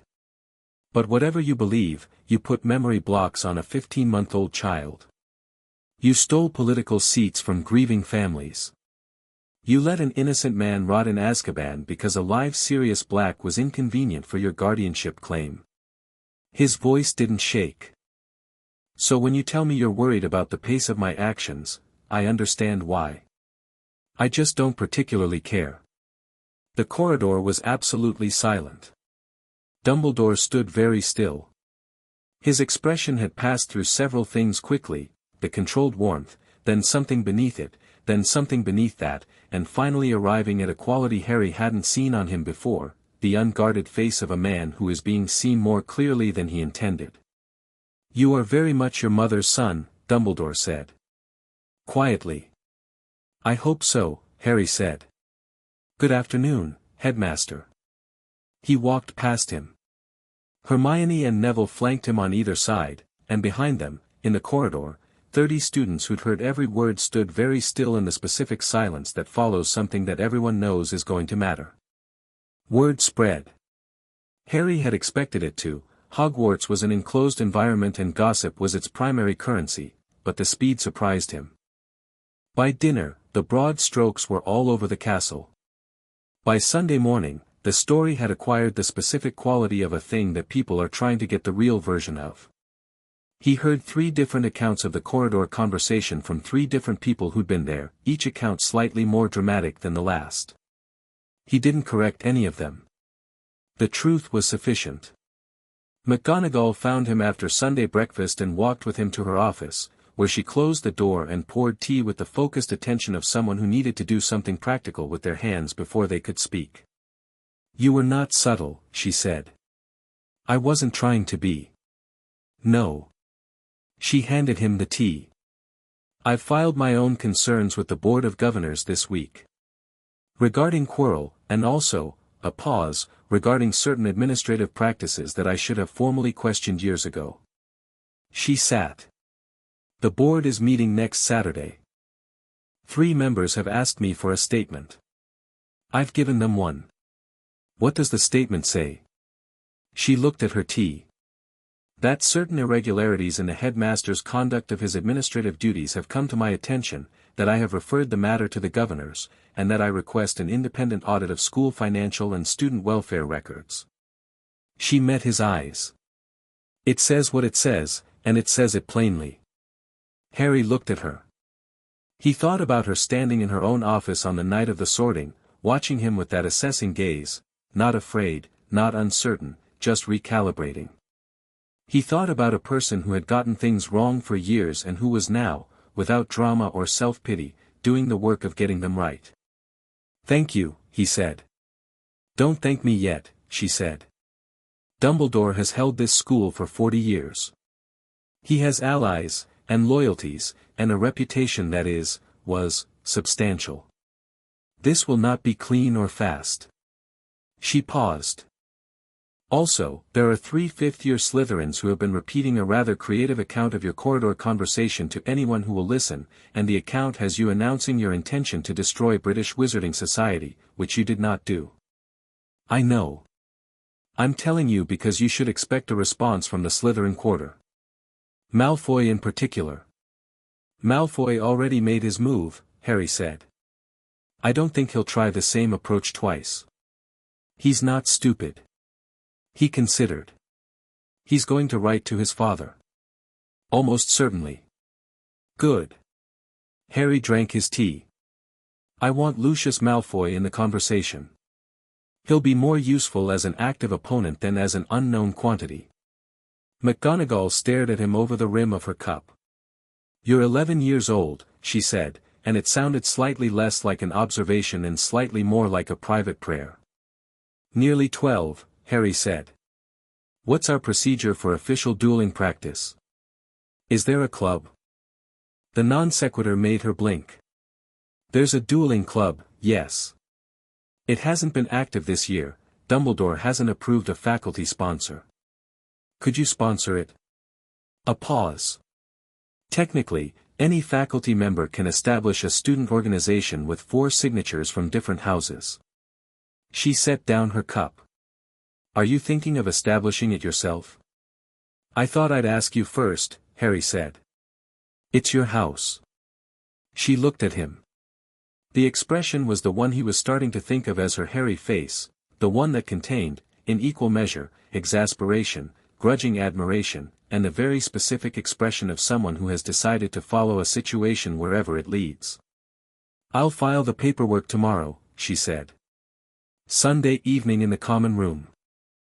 The fire was high, and the room was at its comfortable mid-evening density, some people doing homework, some playing games, the ambient background noise of 30 people who'd started the week as strangers and were beginning to become something else. Harry sat in his chair by the fire with Luna's father's Quibbler article on his knee. She'd gotten the copy by Sunday morning, all delivered, along with a personal note from Xenophilius Lovegood that said, essentially, "I'm delighted someone is taking the theory seriously, please tell Fawkes I said hello." Fawkes had, upon receiving this message, made a brief sound that Harry interpreted as warm recognition. The article was dense and eccentric and extremely well researched under the eccentricity, the kind of writing that had been wrapped in unusual language because unusual language was the author's natural medium, but also, Harry suspected, because it was a useful camouflage for ideas that someone might prefer went unnoticed. Horcruxes. Soul fracturing. The specific magical conditions required for the process and the specific magical vulnerabilities created by it. The instability, the madness, that resulted from a soul divided too many times. He read it twice. Made notes in the margins. Thought about Quirrell and the two-layered smell and the watching sensation in Fawkes's careful stillness. Thought about what it meant that Voldemort might not be gone at all. That Dumbledore almost certainly knew this and had said nothing. That the prophecy, whatever it said, one of the memory blocks he hadn't yet opened, apparently required Harry to be the one to deal with it. He wasn't afraid. That was the honest truth, and he examined it to make sure it was honesty rather than denial. He wasn't afraid because he was angry in the specific, productive way that goes past hot into something more useful, and because every day he was learning more about what he was actually capable of when nobody was actively suppressing it, and because he had resources and allies and the Goblin Nation's legal apparatus and a Phoenix and McGonagall and Neville and Hermione and a godfather who was going to be free if Harry had anything to say about it. He was not alone. He had never been more not alone in his life. Neville dropped into the chair beside him. "What are you reading?" "Your homework," Harry said. Neville reached over and looked at the article title. "That's not our homework." "No," Harry agreed. "It's something else. I'll explain tomorrow." He looked at Neville. "How's your charms practical?" "The featherweight charm?" "Shaky. The incantation I can do, the wand movement, here." Harry pulled out his wand, demonstrated the precise wrist movement twice, a small rolling motion, less dramatic than Flitwick had shown them, more efficient. "Try it." Neville tried it. The practice quill on the table rose cleanly on the first try. He stared at it. "You changed the wrist angle. The textbook movement is traditional but it's not optimal. Someone designed it to be teachable, not effective." Harry glanced at Hermione, who was watching from across the room with the expression of someone rapidly revising their notes. The underlying intent matters more than the prescribed motion. The motion is just a framework. Hermione was already writing. "You worked this out yourself?" Neville said. "This week," Harry said. "Room of requirement, 3rd floor. I've been working through the first-year practical syllabus. Most of it can be simplified considerably." Neville looked at him for a moment. "Can I come tomorrow?" "Yes," Harry said. "Bring your textbook. We're going to have opinions about it." Hermione materialized beside them. "I'm coming too." "Obviously," Harry said. She sat down with her notebook, and the three of them spent the next 2 hours working through first-year charms with the focused, collaborative energy of people who were doing something genuinely interesting and knew it. Luna appeared at 9 o'clock, sat on the hearth rug, and contributed 2 observations about magical theory that neither Harry nor Hermione had encountered in any textbook and which turned out, when tested, to be completely correct. By the time the common room started emptying toward bedtime, they had overhauled 4 standard charms and developed a modified approach to the practical that was meaningfully more efficient than what Flitwick had shown them, which Harry intended to field test in class on Monday. "We should keep notes," Hermione said. Properly organized ones. In case we need to teach this to anyone else eventually. We probably will, Harry said. Start a dedicated notebook. She already had one open. At 10:30, climbing the dormitory stairs, Neville said, Harry. Harry turned. This, all of it. The Gringotts stuff, the politics, the practices in the room of requirement. Neville paused, choosing words carefully in the way he did when something mattered. It feels like we're building something. Harry thought about it. About the filing in the room of requirement and the modified charm movements and Augusta Longbottom's letter and Sirius Black's unsteady handwriting and Bloodac's black ledger and McGonagall filing paperwork on a Sunday morning and 4 houses of dormant political seats beginning to wake up. Yeah, he said. We are. Neville nodded like that was the right answer. Okay, he said. Good. He went to bed. Harry stood at the top of the stairs a moment longer with Fawkes warm on his shoulder, looking out the small window at the Scottish dark, the grounds below very still, the lake a faint gleam, the edge of the forbidden forest barely visible. Somewhere in there, he thought, was whatever Dumbledore had been keeping from the third-floor corridor.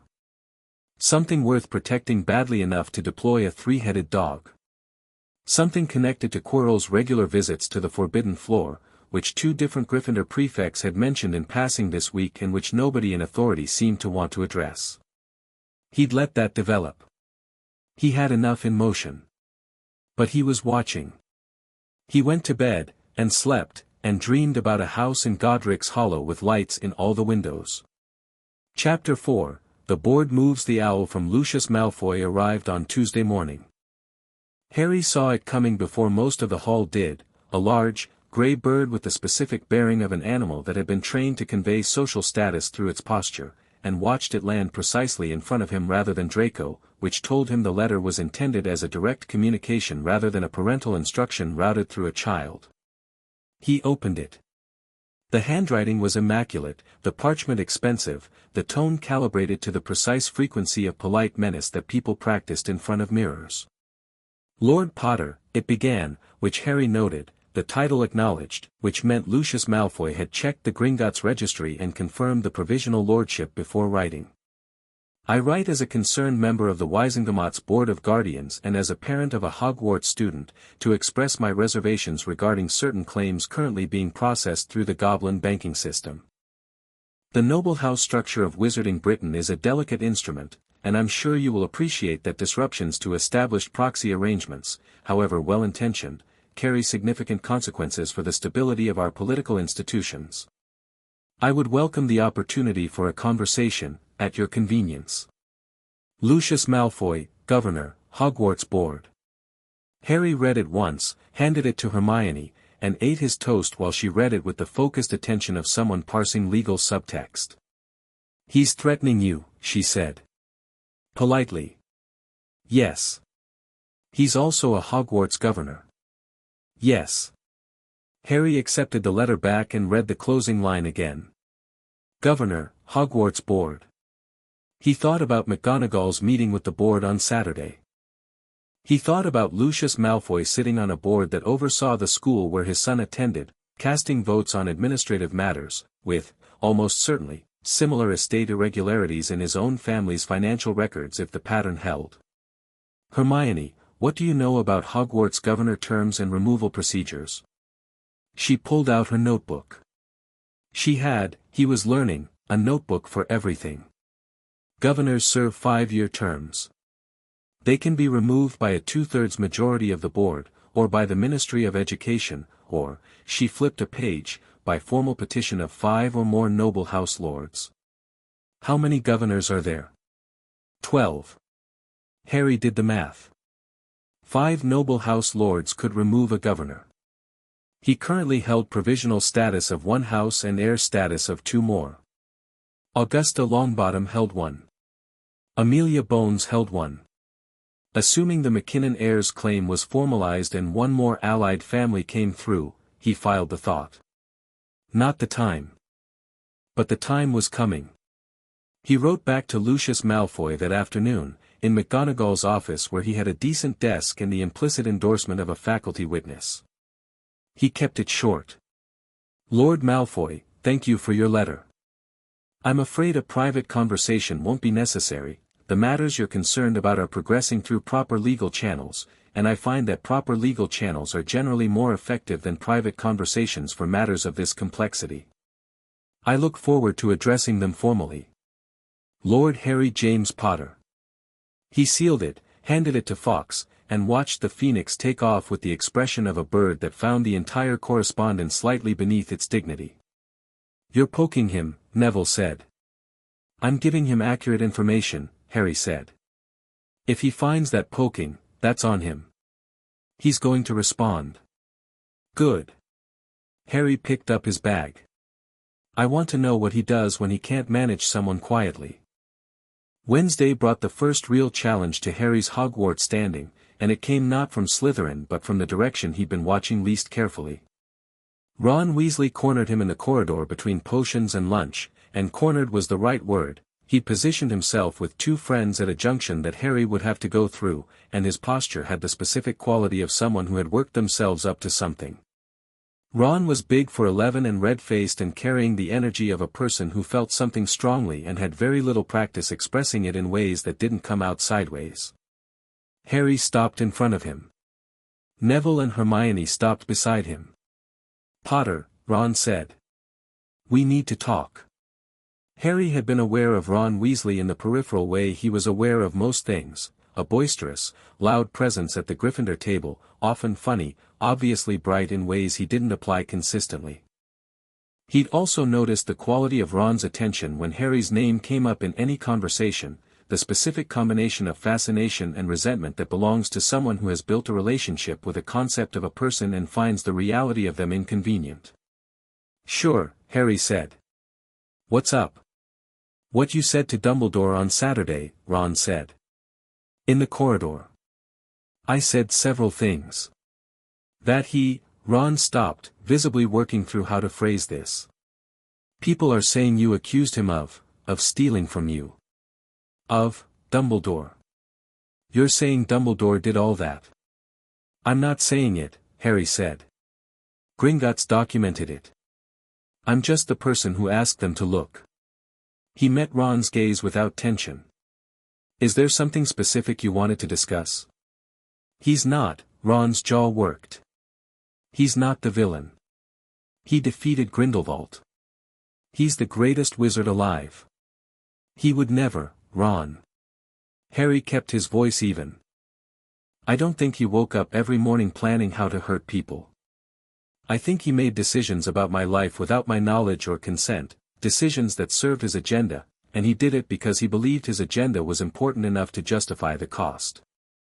People like that are usually very certain they're the hero of the story. He paused. That certainty doesn't make the cost less real. Ron stared at him. My family, he started. Your family has been loyal to Dumbledore for a long time, Harry said. I understand that. I'm not asking you to change that. He held Ron's gaze. But I'm also not going to stop pursuing what's mine because it makes someone uncomfortable. Ron's friends shifted slightly. Ron himself looked like he was having an argument with himself in real time, and the argument wasn't entirely going the way he'd expected. He'd come here to push back on something and found instead a conversation that wasn't giving him a clean place to push. He cares about you, Ron said finally, lamely. Maybe, Harry said. He cares about what I represent, for certain. Whether that's the same thing, he shrugged slightly. That's what I'm still working out. He looked at Ron steadily. Can I ask you something? Ron blinked. What? Sirius Black. What do you know about him? He's a murderer. Death Eater. He betrayed your parents. Ron said it with the confidence of received knowledge, things absorbed from home and never questioned. He's in Azkaban. He never had a trial, Harry said. Ron opened his mouth. Closed it. What? No ministry trial, no Wisengamot hearing, no formal charges presented before a legal body. He was put directly into Azkaban. That's illegal under both ministry law and the International Confederation's magical rights conventions. Harry watched Ron's face. I have the Gringotts documentation showing the absence of trial records. I have a letter from him saying he's innocent. And I have a lead that suggests Peter Pettigrew, the man he supposedly murdered, may not actually be dead. Ron had gone slightly pale. Pettigrew was a friend of my dad's. He was a hero. I know. Harry's voice was quieter now. Not gentler, exactly, but more precise. I'm not saying any of this to upset your family, Ron. I'm telling you because you walked up to me to defend Dumbledore, and I'd rather you had accurate information than a comfortable story. He paused. What you do with it is up to you. He walked past. Hermione and Neville followed. Behind them, Ron Weasley stood at the corridor junction looking like someone who'd opened a door expecting one room and found a whole different building. Potions was Snape's domain in the specific way that a room becomes an extension of the person who controls it, the dungeon cold, the shelves organized with the particular precision of someone who thought about organization as a form of authority, the man himself moving between tables with the black-robed self-possession of someone accustomed to being the most dangerous thing in any given room. Harry had watched Snape for 2 weeks. He'd concluded several things. First, Snape was brilliant. The man understood potions the way certain people understood music, not just technically but in the way that reveals itself in instinct, in the small corrections he made to student work that were always right, always exactly sufficient, never more than was needed. Second, Snape hated him. Not in a performed way. In the real, complicated way that hatred operates when it's entangled with grief and history and a person who isn't there anymore. Harry reminded Snape of James Potter, which meant every time Snape looked at him he was looking at something painful, and painful things make people cruel in specific ways. Third, Snape was the only faculty member who hadn't changed his behavior toward Harry at all in the past 2 weeks. Every other professor had made some adjustment. McGonagall was more open, Flitwick had given him extra materials, even Sprout in herbology had started asking him direct questions rather than softballing the first years. Snape treated him exactly as he had from day one, with cold, pointed, technically professional contempt. Harry had decided he found this refreshing. At least with Snape he knew where he stood. Wednesday's potions lesson was a boil-cure potion, basic, but requiring precision, and Harry worked through it methodically, referencing the book and then adjusting for the variables the book didn't account for, the specific hardness of the water in Scotland, the precise color of the dried nettles in the supply cabinet which were slightly older than ideal and therefore needed a longer steep. He finished 14 minutes before the end of class and spent the remaining time reviewing the next lesson's theory. Snape swept past him at the midpoint, looked at his cauldron, looked at his notes, said nothing, and moved on. Which from Snape was, Harry was fairly certain, a compliment. At the end of class, when everyone was cleaning up, Snape said, "Potter. Stay." Hermione looked at Harry. Harry looked at her. She left with Neville, and the dungeon cleared, and Harry stood by his desk while Snape banished the cleaning supplies with a practiced gesture and stood at the front of the room in the specific posture of a man deciding how to say something he'd rather not say. "The Board of Governors is meeting Saturday," Snape said. No preamble, no pleasantries. Harry respected that. "You are aware." McGonagall mentioned it. "What you may not be aware of is that Lucius Malfoy has submitted a counter-filing to the board, challenging the legitimacy of the Gringotts' provisional claims on procedural grounds." Snape's voice was flat, carrying the information like a report. "He is also proposing that the board issue a statement of confidence in the headmaster's administrative conduct." "That would be non-binding," Harry said. "The ICW complaint proceeds regardless." Snape's eyes narrowed slightly, not in anger, Harry thought, more like the expression someone makes when they've been surprised by the quality of an answer. "Yes. Non-binding. But politically significant. 14 of Malfoy's allies are prepared to sign it." "How many governors are there?" 12. "So he doesn't have 14 signatures," Harry said. He has fewer than 12, and he's rounding up with outside statements. Snape was quiet for a moment. You understand politics, he said, and it wasn't entirely a question. I've been learning fast. Harry looked at him. Why are you telling me this? Another pause. Snape's expression was doing something complicated, cycling through things he wasn't going to say directly in favor of the thing he was willing to say. I am not telling you this because I have any affection for your situation, he said. I am telling you because Albus Dumbledore has been, a fractional stop, important to me. And because the difference between Dumbledore and Malfoy is significant, whatever my reservations about your methods. Harry considered this. You're worried that if Dumbledore falls too hard and too fast, Malfoy fills the vacuum. Snape said nothing. Which was, Harry was learning, Snape's way of saying yes without having to say yes. I'm not trying to destroy Dumbledore, Harry said. I'm trying to reclaim what belongs to my family and establish the legal truth about Sirius Black's imprisonment. Whatever consequences that has for Dumbledore are consequences of what Dumbledore did, not what I'm doing. He met Snape's dark eyes. But I take your point about Malfoy. I'm watching the board situation carefully. Snape's chin elevated fractionally. See that you continue to. He turned back to his desk. Your potion this afternoon was acceptable. The note adjustment for steeping time was correct. Don't expect me to say so again. Harry picked up his bag. At the door, Professor. You knew my mother. Snape's hand stilled over his desk. I know she was gifted at potions, Harry said. I know she and my father had a complicated history with you. I'm not asking you to be something you're not because of that. A pause. But I'd like to know her better. When you knew her. Eventually, if that's ever something you'd consider. He left without waiting for a response. Behind him, the dungeon was very quiet. Saturday arrived with the weight of several things converging simultaneously. The Board of Governors meeting was at 10 in the morning. McGonagall had been called to attend at 9 to give her statement. Harry wasn't invited, which he'd anticipated. The board met privately, but he'd done what he could. 3 letters sent to independent board members through Gringotts routing. The complete documentation package dispatched to every member's home address through official channels.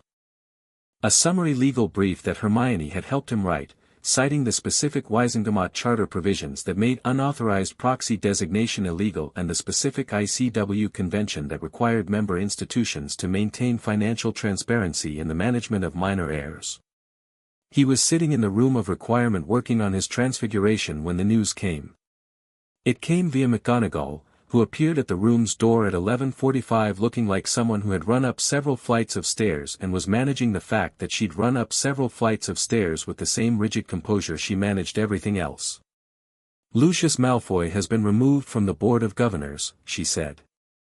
Harry set down his wand. By how many votes? 8-4. She came into the room. Amelia Bones submitted a formal conflict of interest declaration against him on behalf of the DMLE. His financial irregularities overlap with active department investigations. 3 other governors voted with the declaration. The remaining 4 are Malfoy-aligned and voted against. She sat in one of the chairs the room had provided. The confidence statement he proposed failed on the same vote. And Dumbledore? A beat. The board has requested an independent audit of school administrative finances. They've also requested a formal review of student guardian designations, specifically around cases where the headmaster has served simultaneously as magical guardian and school administrator. She paused. It is not a censure. But it is something. Harry nodded. Saturday to Saturday, he said. A Malfoy off the board and an audit requested. That's a reasonable week. McGonagall looked at him. Harry. Lucius Malfoy will not accept this quietly. I know. He picked up his wand again. He has other avenues. He'll try the ministry next, probably. Fudge is susceptible to pressure from wealthy families.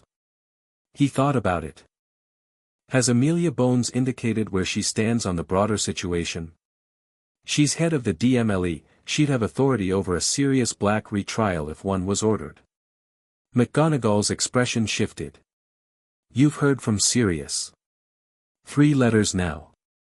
He says Peter Pettigrew is alive. I've asked Blood Axe to check the death records, we should have a response by Monday. He looked at her. If Pettigrew is alive, that's the case for an immediate retrial. If, McGonagall said, with the emphasis of someone who very much wanted to believe this but was protecting themselves against hoping too hard. She'd known Sirius Black. Harry had worked that out last week from the way she spoke about that November in 1981, with the careful avoidance of someone walking around a wound. Professor, Harry said. Did you believe he was guilty? At the time.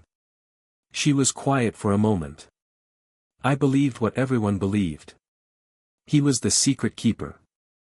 He was the one person who could have betrayed them. She looked at her hands. But I also remember, the morning after. They found him laughing. That's the detail everyone uses as evidence of his guilt. He was laughing at the scene. A pause. I remember thinking that was an odd response for a man who had just betrayed his best friends to their deaths.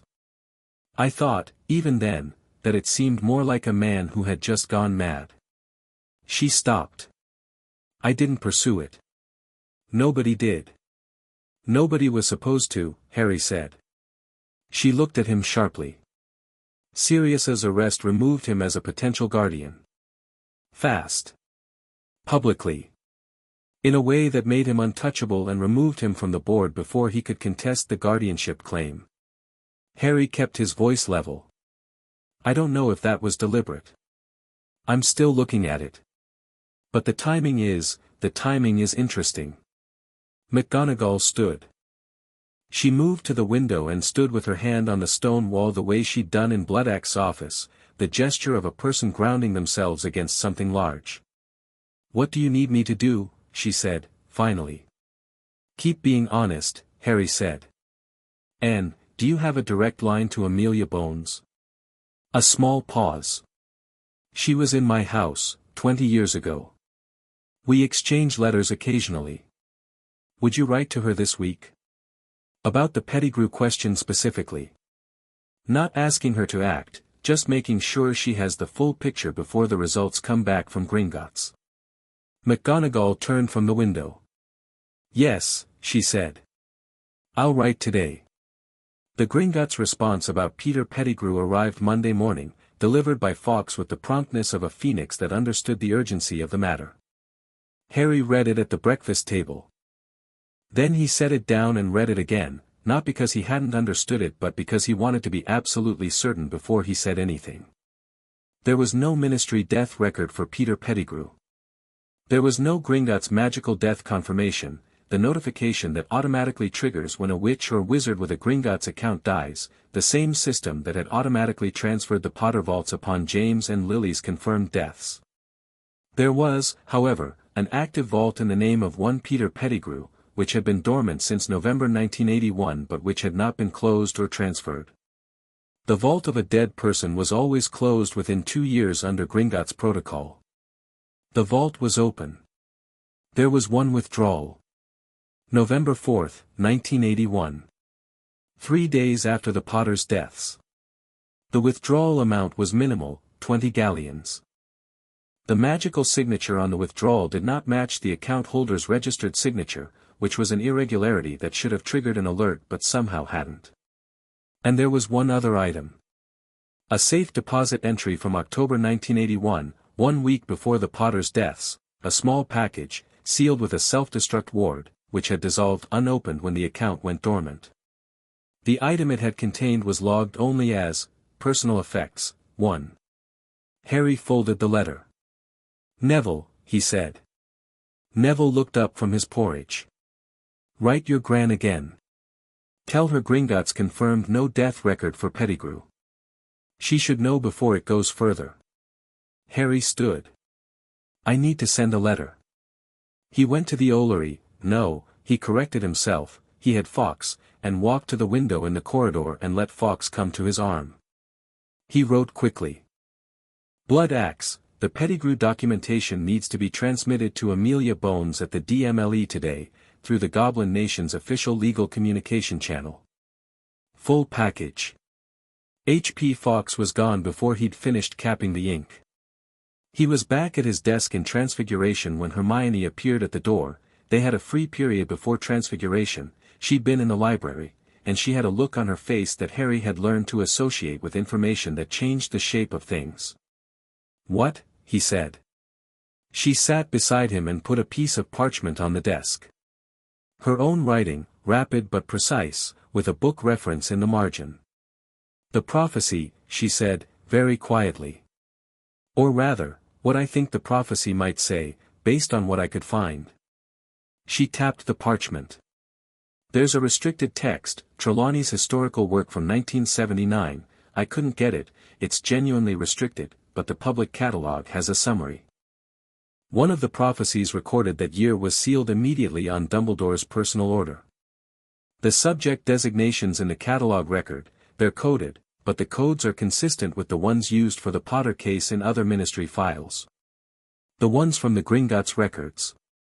Harry looked at the parchment.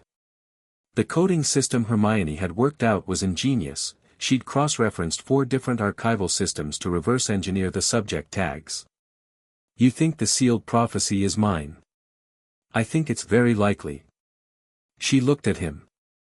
I also think, she paused, that one of your memory blocks probably contains the actual text of it. Given the timing of when the blocks were placed. The one from when I was 15 months old, Harry said. Or block 6. The one from 3 weeks ago. She met his eyes. Someone sealed a prophecy and then blocked the memory of it in the only person who had a right to know its contents. Harry sat with that for a moment. The blocks were on his schedule, Blood Axe had said 2 to 3 weeks after the ritual for the remaining 3, and it had been 10 days. He was close. When we go back for the remaining blocks, he said, I want you and Neville both there. You mentioned Neville before. A flicker of something, not hurt, just curiosity. Why specifically Neville? Because whatever the prophecy says, there's a reason Voldemort chose me and not him. He could have. Harry kept his voice level. The night my parents died, there was another family under threat. The Longbottoms were next on Voldemort's list.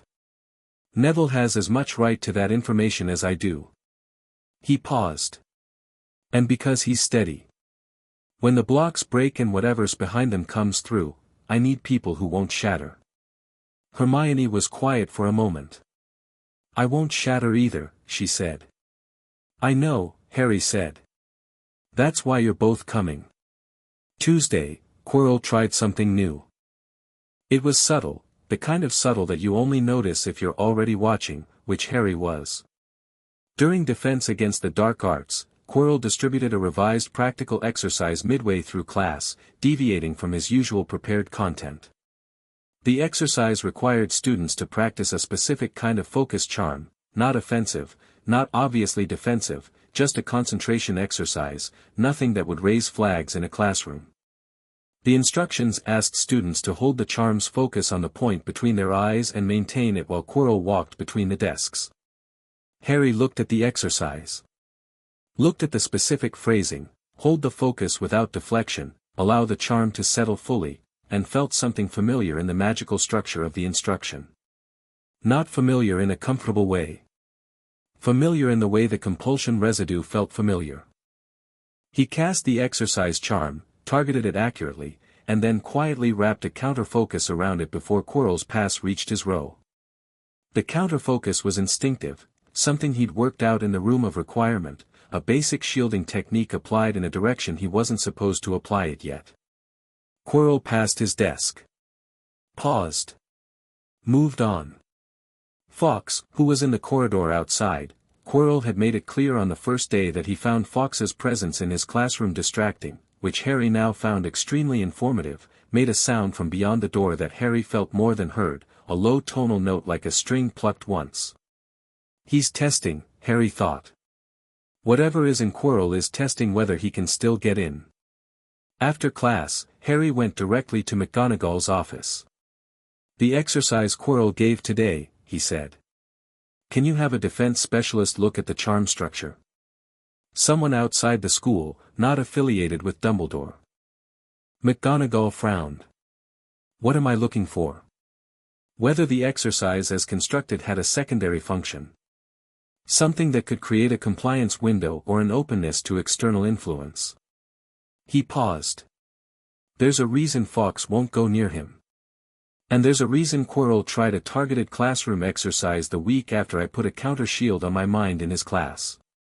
He looked at her. "He's not just nervous. He's not just different after Eastern Europe. Something is using him." McGonagall looked at him for a long, careful moment.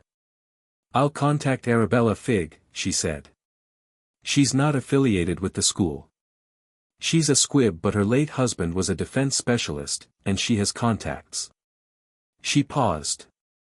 "Also, I'll file for a restricted-use scan of Quirrell's classroom under health and safety provisions.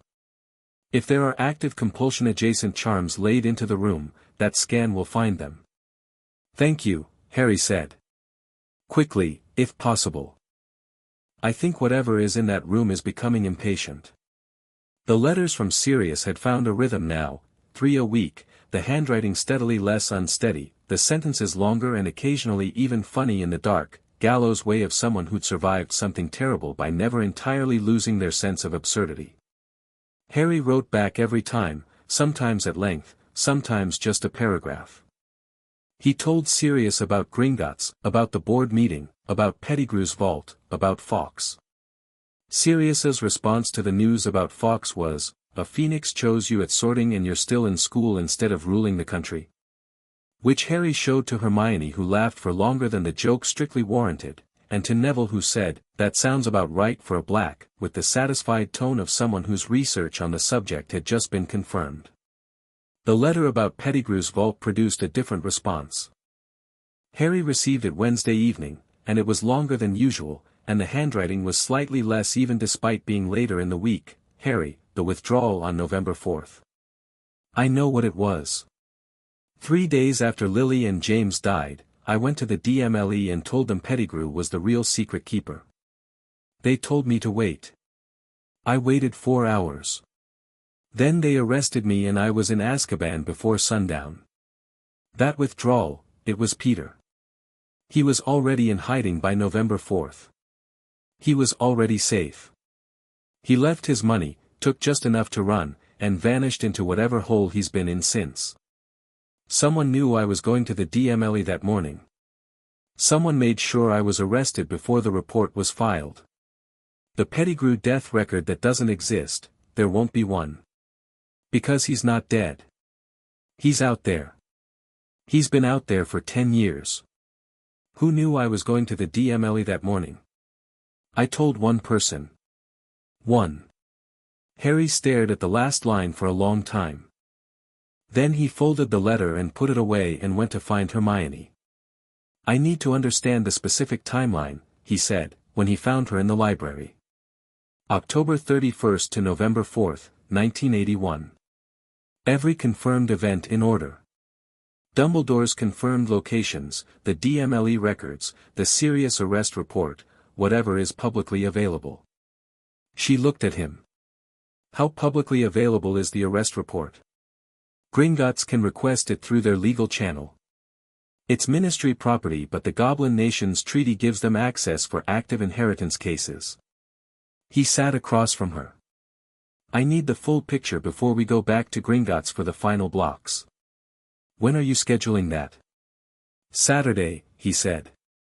This Saturday. Hermione nodded and opened her notebook to a fresh page and began writing from memory, dates, sources, cross-references, with the focused efficiency of someone who had been paying close attention to everything for 2 weeks and was now organizing what she knew. Harry sat across from her in the warm, book-smelling library and watched the pieces begin to connect, link by link, the shape of something that had happened before he was old enough to remember emerging in outline, a map of a night and its aftermath, drawn by the people who had managed what came after. He thought about his parents. He thought about a photograph in a cardboard box in a Surrey attic, Lily and James laughing, his father's arm around his mother's shoulders. He thought, I'm going to find out what happened that night. All of it. And then I'm going to make sure everyone knows. Thursday afternoon, Amelia Bones wrote back. The letter came addressed to McGonagall, carbon copied through official DMLE channels to the Gringotts legal office, formal, crisp, bearing the department's official seal. Harry read it in McGonagall's office, standing, because it was the kind of letter you read standing up. The DMLE had opened a formal review of the Peter Pettigrew case. The review had been designated Level 2, which Amelia's letter noted was the designation reserved for cases with potential wrongful imprisonment implications. A Level 2 review triggered an automatic stay on the subject's incarceration conditions, not release, but a stay that removed the full Dementor exposure and moved the prisoner to a supervised review unit. Sirius Black would be moved to the review unit by Friday. McGonagall read it over Harry's shoulder and made a sound that was not quite words. He'll be out of Azkaban proper by Friday, Harry said. Out of the worst of it, McGonagall corrected, but her voice was doing the thing it did when she was fighting with her own expression. It's not freedom yet. No. But it's better. Harry looked at the letter again. She moved fast. Amelia is, McGonagall stopped. She lost her brother in the war. Edgar Bones, his wife, their children. She has no patience for injustice and she has never trusted convenient stories. She looked at Harry. The Pettigrew evidence was compelling. A missing death record is hard to dismiss. Harry nodded. He sat down in the chair by her desk and felt something that wasn't quite tiredness, more like the specific weight of a week of work that had actually moved something. Saturday, he said. Gringotts. The final memory blocks. Can you? I'll be there, McGonagall said, before he'd finished asking. Friday evening, the common room. Harry was at the table by the window with Neville and Hermione and the parchment timeline Hermione had assembled, working through the confirmed events of November 1981. Luna was on the hearthrug nearby reading something that appeared to be upside down, which Harry had stopped questioning. The timeline was detailed and damning. October 31st, 10:47 p.m., confirmed reports of disturbance in Godric's Hollow. November 1st, approximately midnight, Dumbledore confirmed at Godric's Hollow. November 1st, same time, Hagrid confirmed at Godric's Hollow, collecting Harry. November 1st, early morning, Dumbledore and McGonagall observed at Privet Drive, Little Whinging, Surrey, this from McGonagall's own account. November 1st, evening, Harry placed with the Dursleys. November 2nd, no confirmed Dumbledore location records. November 3rd, Gringotts registry shows a visitor to Privet Drive, the block on Harry's memory. November 4th, Sirius Black arrested at the DMLE without trial. Peter Pettigrew's vault withdrawal. The gap between November 1st evening and November 4th arrest. He had 3 days, Neville said quietly, looking at the timeline. Between placing you and arresting Sirius. 3 days to set up whatever needed to be set up. The memory block on November 3rd is from someone who visited me, Harry said. Blood Axe couldn't confirm the signature on that one and block 6. Different from blocks 3 through 5. He stared at the parchment. I want to know who visited me on November 3rd. We'll know Saturday, Hermione said. Yeah. He looked at the fire. We'll know everything Saturday. Luna turned her book the right way up, though whether this was a concession to normalcy or a genuine reconsideration of reading direction was unclear. The thing about knowing everything, she said conversationally, to no one in particular, is that it doesn't make things simpler. It makes them more exactly the shape they actually are. Harry looked at her. That's unsettling, Hermione offered. Useful, Harry corrected. It's useful. He looked around at the three of them, Neville with his quiet fury and his steady presence, Hermione with her brilliant, organized mind and her honest heart, Luna with her sideways sight that kept catching things everyone else missed. He thought about McGonagall and Bloodaxe and Augusta Longbottom and Amelia Bones and Sirius in a review unit that wasn't Azkaban. Saturday, he said. Get some sleep. He went upstairs. Fawkes appeared at the window, ruffled his feathers once, and trilled a single note that carried through the dormitory stone and settled somewhere beneath the sternum, warm and resolute.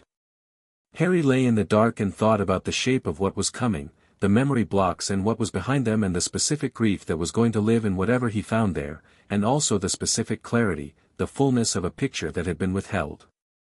He was almost ready to look. Chapter 5, Fire and Memory. The morning felt different.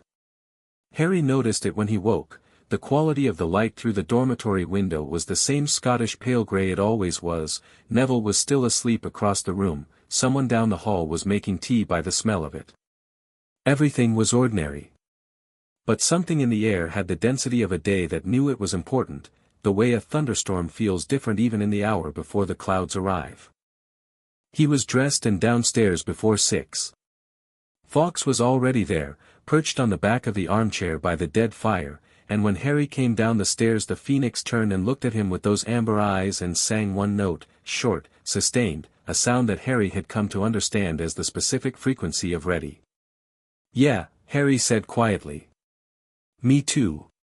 He made tea in the small kitchen alcove off the common room that most first years didn't know existed. He'd found it the third day when he'd gotten up at 5 and needed something to do with his hands. Sat with the mug. Watched the fire he'd lit in the grate. He'd been thinking about the blocks all week with the specific quality of attention you give to something you know will change you. Not afraid of it. But wanting to go in clear-eyed. Wanting to be standing on solid ground before he opened the doors behind which his parents last night was waiting for him. The ground felt solid. Hermione came down at 6:30 with her hair still loose, which meant she'd gotten up in a hurry, which meant she'd barely slept, which meant she'd been lying awake thinking about today for approximately as long as he had. She sat across from him and accepted the second mug of tea he'd made without being asked and said nothing for 10 minutes, which was the most thoughtful thing she could have done. Neville arrived at 7. He sat beside Harry on the hearth rug, back against the armchair, and looked at the fire. He had a stillness this morning that Harry recognized as the kind that gets built over years of sitting beside hospital beds, a patience with hard things that comes from having had no choice but to develop it. "How are you?" Harry asked him. "Wondering what I'll feel if it turns out the same person who hurt my parents is connected to what happened to yours." He said it plainly, without drama. "Whether I'll be able to stay," he searched for the word, useful. "If it turns out to be that." "You will," Harry said. "And if you can't, that's fine too. You don't owe me composure." Neville looked at him. "Yes I do," he said quietly. "You've been helping with mine for 2 weeks." He paused. "That's how this works." Harry didn't answer, because there wasn't a better answer than what Neville had just said. Luna arrived at 7:15 through the portrait hole from entirely the wrong direction, which meant she'd been somewhere already, and she was carrying a small bundle wrapped in cloth that she set on the table without explanation. She sat, looked at Harry, looked at Fawkes, and said, "It's going to be very sad for a while and then it's going to be very clarifying. I thought you should know that before we go." "Thank you," Harry said. "Also I brought food because Bloodaxe waiting room doesn't have any and memory work makes you hungry afterwards." She opened the bundle. For warm pastries from the kitchens, because of course Luna knew where the kitchens were. They ate. They didn't talk much. By 8 o'clock they were standing in McGonagall's office while she pulled on her outer robes with the brisk efficiency of a woman preparing for something she intended to approach professionally even when it was going to be difficult. "Ready?" she said. "Yes," Harry said. She threw the powder. Gringotts, Bloodaxe's office. Bloodaxe was ready for them. The circular room had been arranged differently today, the obsidian table pushed to one side, the central space cleared, for chairs arranged around a large stone basin that Harry hadn't seen before. This one was deeper than the diagnostic basin, the runes along its rim older and more complex, the liquid inside it not the silver gray of the memory extraction medium but something darker, the color of deep water just before dawn. Ragnarok was present again, sitting to one side. Two other goblins Harry didn't recognize stood near the door. Blood Axe had explained in the letter that the 3 remaining blocks would require 2 assistant healers to hold stability while the extraction ran. Lord Potter, Blood Axe said. He assessed Harry with the efficient clinical gaze of someone checking that the patient was in good condition before opening them up. Apparently satisfied. Your witnesses, Granger, Longbottom, McGonagall. And Fawkes. He acknowledged the phoenix with a nod that was, for a goblin, notable. We are ready when you are. Tell me again what to expect, Harry said. Not because he'd forgotten but because he wanted to hear it while he was standing in the room, while the basin was in front of him and the reality of it was immediate. Block 1 is the deepest and oldest, Blood Axe said. Placed on a 15-month-old, which means the magic is embedded in your earliest layer of formed consciousness, the difference between memory and instinct. The extraction will feel more like surfacing than retrieval. You will see it and feel it simultaneously rather than watching it as a scene. He paused. It will hurt. Not physically. But it will be real. Block 2 is from November 3, 1981. The Unidentified Caster. This one I expect to be briefer but significant. It appears to cover an encounter rather than an event. You may find the identity of the caster within the block itself. And Block 6, Harry said. July 28, 1991. 3 weeks before Hogwarts. Same caster as Block 2. Blood Axe looked at him steadily. Whatever they didn't want you to remember from 3 weeks before you came here, we'll see. Harry nodded. Do Block 1 first. He sat in the central chair. The basin was directly in front of him. Fawkes left his shoulder and settled on the rim of the basin, which Blood Axe accepted with the equanimity of a man who had long since decided that phoenixes knew what they were doing. The 2 assistant healers took up positions on either side. Blood Axe stood before him.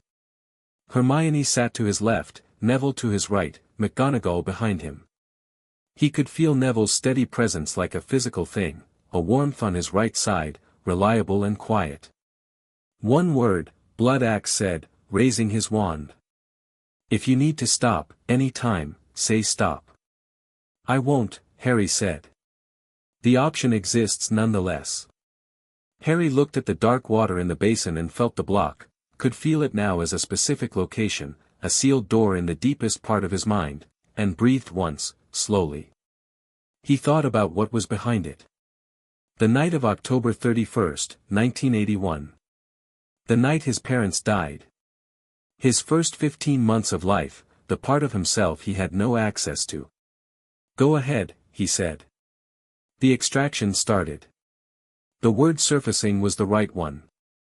Harry had expected memory, the distant, narrative quality of watching something happen at a remove, and instead got experience, the full sensory weight of being 15 months old in a house in Godric's Hollow on the last evening it was still home. He was warm. That was the first thing. The specific bodily warmth of a toddler who has been recently bathed and fed and is sitting in a patch of lamplight in a living room that smells of wood smoke and something cooking in the kitchen and the particular smell of the 2 people who constituted his entire world. He was on the floor with a toy, a stuffed stag, though he wouldn't know the significance of that for years, and the lamp was warm and the floor was warm and everything was right. His mother was in the doorway. Lily Potter, 21 years old, in a burgundy jumper, laughing at something his father had just said from somewhere in the kitchen. She was real.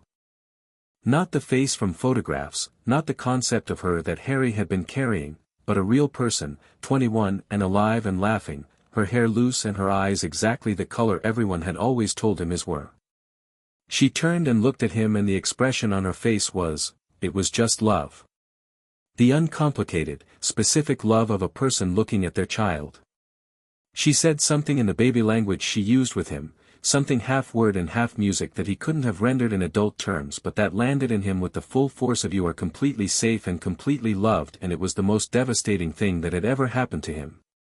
He felt his 11-year-old self somewhere at the surface, distantly aware that his face was doing something outside the basin room, distantly aware of Neville's hand on his shoulder, real and present. He held on to that and kept going. James Potter came through from the kitchen. He was tall, taller than Harry would have guessed from the photographs, and he moved with a loose, comfortable ease, the walk of someone whose body felt like home. He had Harry's exact build and potential, the same dark hair going in the same direction, the same quality of restlessness redirected into a kind of constant alert attention to everything.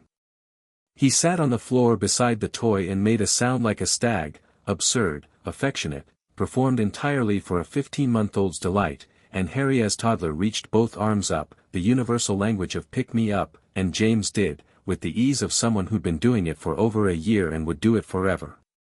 Except the door. Harry felt it before it happened, felt the crack in the warm air, the wrongness, something cold arriving in a warm room, the specific violence of a door that shouldn't be opening. And then there was a sound, a voice, cold and high and wrong in a way that had no name in a 15-month-old's vocabulary but registered in his body as the opposite of every safe thing, and James said something sharp and short and meant for Lily, a command sound, an urgent sound, and put him down and ran toward the wrongness. And then the wrongness happened. Harry watched his father die in the entrance hall. It lasted seconds. One flash of green light and James Potter was on the floor and the cold wrong voice was moving toward the stairs, toward him, toward Lily who had taken him to the nursery and was standing between him and the door with her arms out and her voice doing something Harry didn't have words for yet, a sound that was pure love and pure terror combined into a single act of defiant intervention, refusing to move, refusing to let the wrongness through. And the wrongness asked her to move. Told her to move. Told her it didn't have to be her. She said no. The green light again. She fell. And the room went quiet except for Harry crying. He was crying, he'd been crying since James fell, the toddler body's animal response to the shattering of everything safe, and the cold wrong presence moved toward him and then stopped. The thing about what happened next was that Harry didn't understand it at 15 months. He felt it, a force, enormous and instinctive, the love that had just been destroyed in front of him somehow present in the air, protective, terrible in its completeness, and he felt the wrongness hit it and fracture, and there was heat and light and the sound of walls failing, and then there was nothing. Then there was Hagrid. Then there was cold night air. Then there was a motorbike. Harry surfaced. He was in the chair in Bloodaxe's office. Fawkes was on his shoulder, had moved from the basin to his shoulder without Harry noticing the transition, and was singing, low and continuous, the specific song that Harry had come to understand was the Phoenix's version of I'm here, stay here, you're here. Neville's hand was on his shoulder, firm and unmoving. Hermione had both her hands around one of his, holding it in her lap. McGonagall was standing with her back to the room. He became aware that his face was wet. He became aware that he'd been crying from the quality of the silence in the room, some time. Nobody said anything. Nobody asked if he was all right. They just stayed where they were and let him come back all the way. After a while he said, "My dad fought him wandlessly. At the door. He didn't have time to get his wand." His voice was rough. He just ran at him and tried to slow him down long enough for Mum to get upstairs. "Yes," Bloodaxe said quietly. He knew he wasn't going to stop him. He just needed to buy 30 seconds. Yes. Harry thought about James Potter on a kitchen floor, playing a stag for a 15-month-old's delight, and then dying 30 seconds later so his wife and son had 30 seconds more. He held that very carefully in both hands and did not let it break him, because he needed to be functional today and he could break later, and some things you carry rather than put down because putting them down before you're ready means losing them again. "Block 2, he said. Bloodaxe looked at him carefully. "You can rest, Block 2, Harry said. "I want all of it today." Block 2 was different in texture, shorter, sharper, the memory of an older toddler rather than an infant. He was 2 years old, maybe 2.5. He was in the Dursleys' house, in the small bedroom that would eventually become a storage room and then his room and then a storage room again. He was standing in his cot, and there was a man in the room. Not Dumbledore. Harry had expected Dumbledore. He'd half assumed Block 2's unidentified caster was Dumbledore, returning to reinforce the initial block, to add another layer of seal over a mind that was, even at 2, already generating accidental magic in quantities that probably alarmed anyone watching. The man in the room was not Dumbledore. He was older, very old, in the specific way of very old magical people, the deep lines and white hair of someone who had packed multiple centuries into a single human face. He wore dark robes and he moved with a controlled precision that carried a faint echo of the cold wrong presence from Block 1, the genetic memory of something dangerous. But the thing Harry focused on was his hands. They were shaking slightly, the hands of a man performing a difficult magical task against his own preferences. He was placing the block. And he was, not quite crying, but the expression of a man very near it. The old man spoke. The words were in a language Harry didn't know, but the memory carried the emotion directly, bypassing the need for comprehension. I'm sorry. You'll understand eventually. It has to be this way. Lily would forgive me. James would not. He touched Harry's forehead with 2 fingers. The block settled. Harry as 2-year-old fell asleep. Harry surfaced from Block 2 with the name of the old man sitting in his mouth fully formed, gift of the memory itself, delivered through a spell that had failed to fully conceal its own originator, Aberforth Dumbledore. The brother. Silence in the room. Aberforth, Harry said aloud. McGonagall turned from the wall. Her face had passed through several things and arrived at a complex stillness. He has a brother, she said. He placed Block 2. Harry sat with this. He was sorry. He was doing it because Albus asked him to, or told him to, but he was sorry about it. He looked at the basin. He said Lily would forgive him. James would not. He paused. Which means he knew them. Knew them well enough to guess their responses. The Order of the Phoenix, McGonagall said. Aberforth ran the Hog's head. He was, peripheral. But present. He's still alive. Yes. Still at the Hog's head. Harry filed this. Aberforth Dumbledore had placed a memory block on a 2-year-old at his brother's direction and had spent the last 9 years living with it.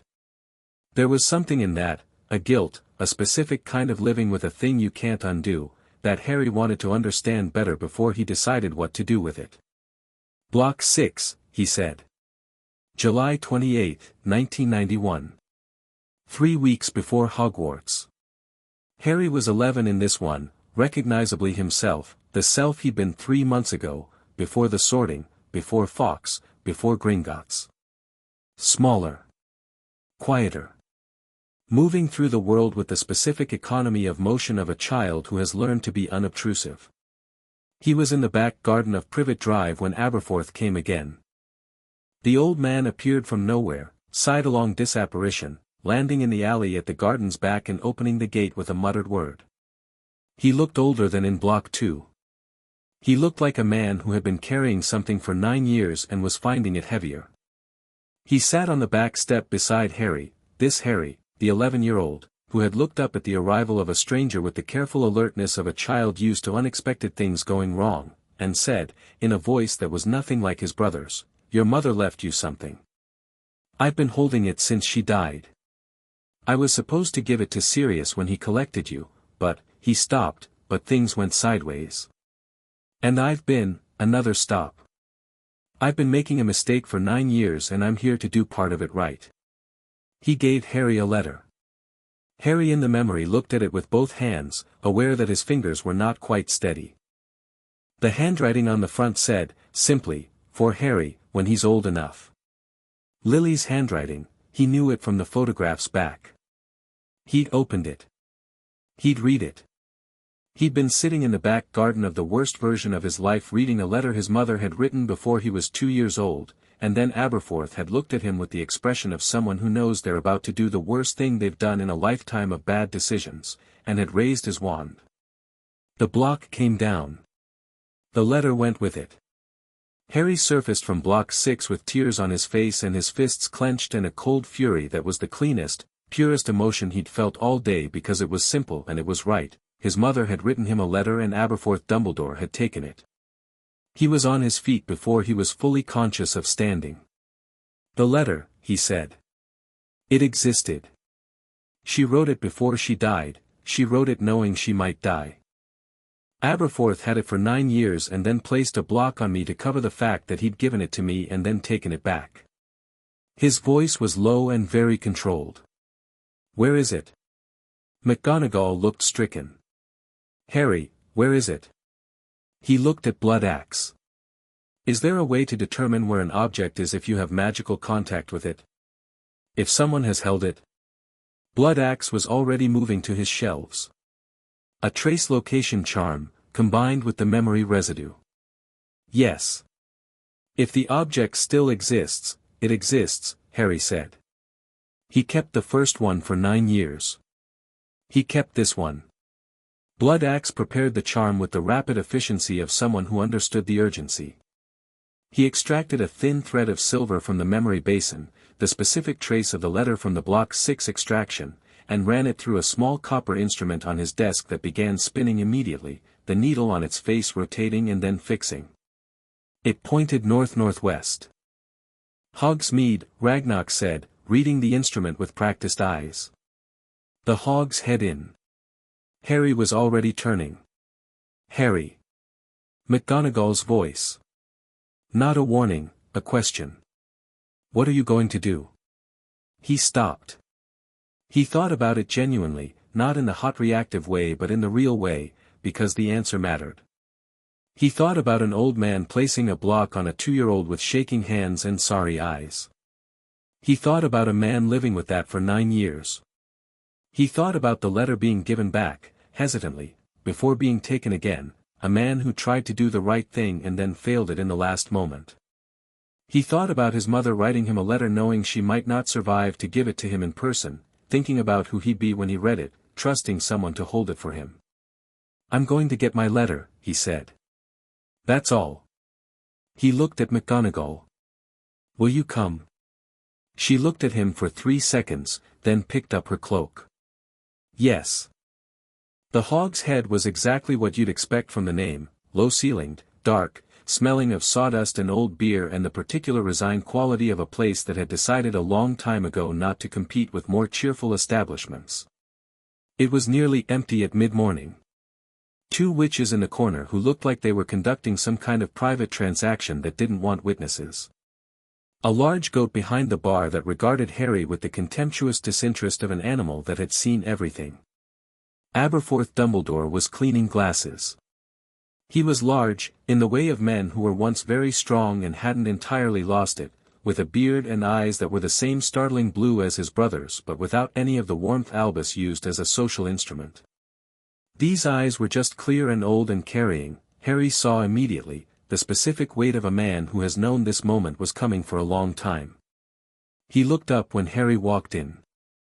Looked at Fawkes on his shoulder. Looked at McGonagall. Looked at Harry's face, at the eyes that were dried but had clearly been wet recently, at the jaw, at whatever was showing in his expression. He set down the glass he was cleaning with care. Like he was putting down something he might not pick up again. You've had them done, he said. His voice was low and rough, nothing like his brother's measured tenor. The blocks. All of them, Harry said.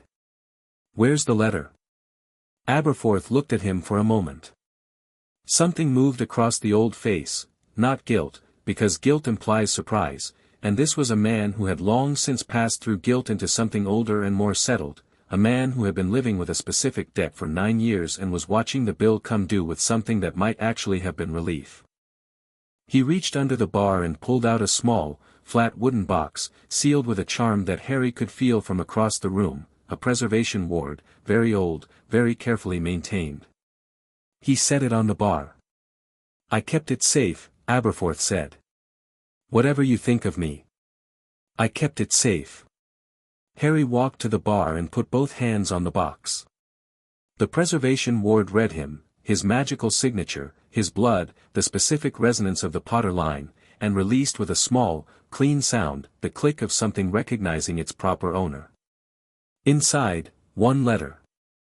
Parchment yellowed slightly at the edges despite the ward, because time had gotten into it anyway, as time always does.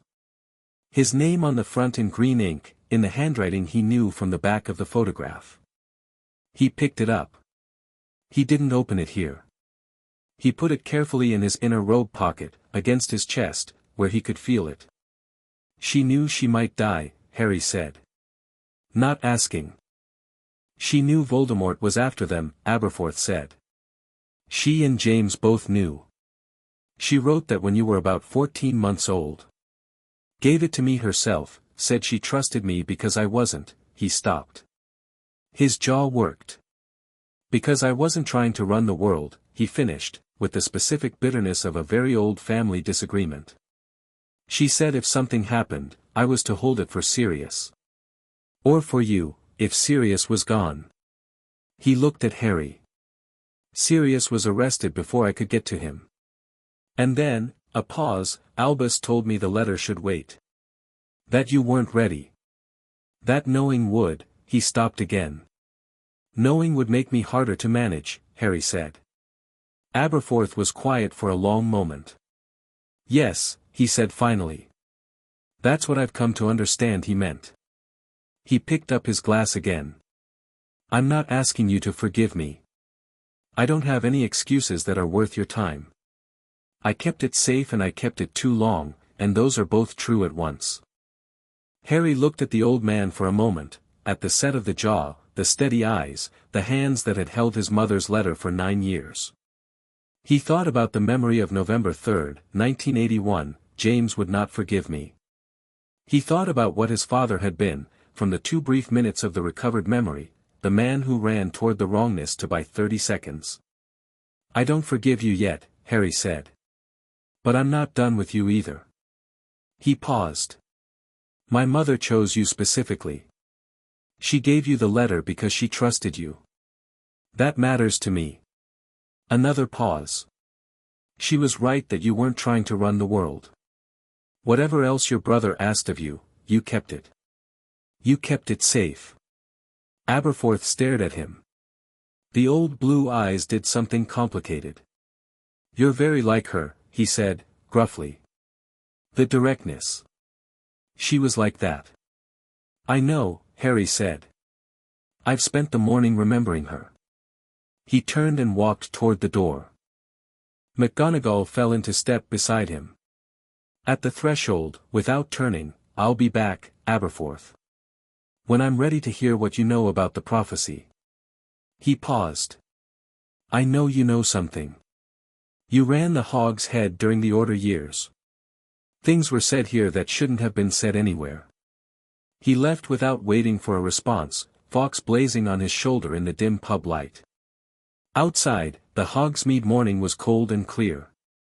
McGonagall walked beside him in silence for a moment, the kind of silence that isn't empty. The letter, she said. Do you want, later, Harry said. Somewhere quiet. Somewhere I can sit with it properly. He looked up at the castle on the hill. There's something else I need to do first. He'd known since Thursday that Quirrell was going to move soon. The classroom exercise was one data point. Another was Fawkes's behavior this week, escalating from careful stillness near Quirrell to a complete refusal to be on the same floor as the man, which was a significant shift for a phoenix who moved through Hogwarts with the self-assurance of someone who owned the place.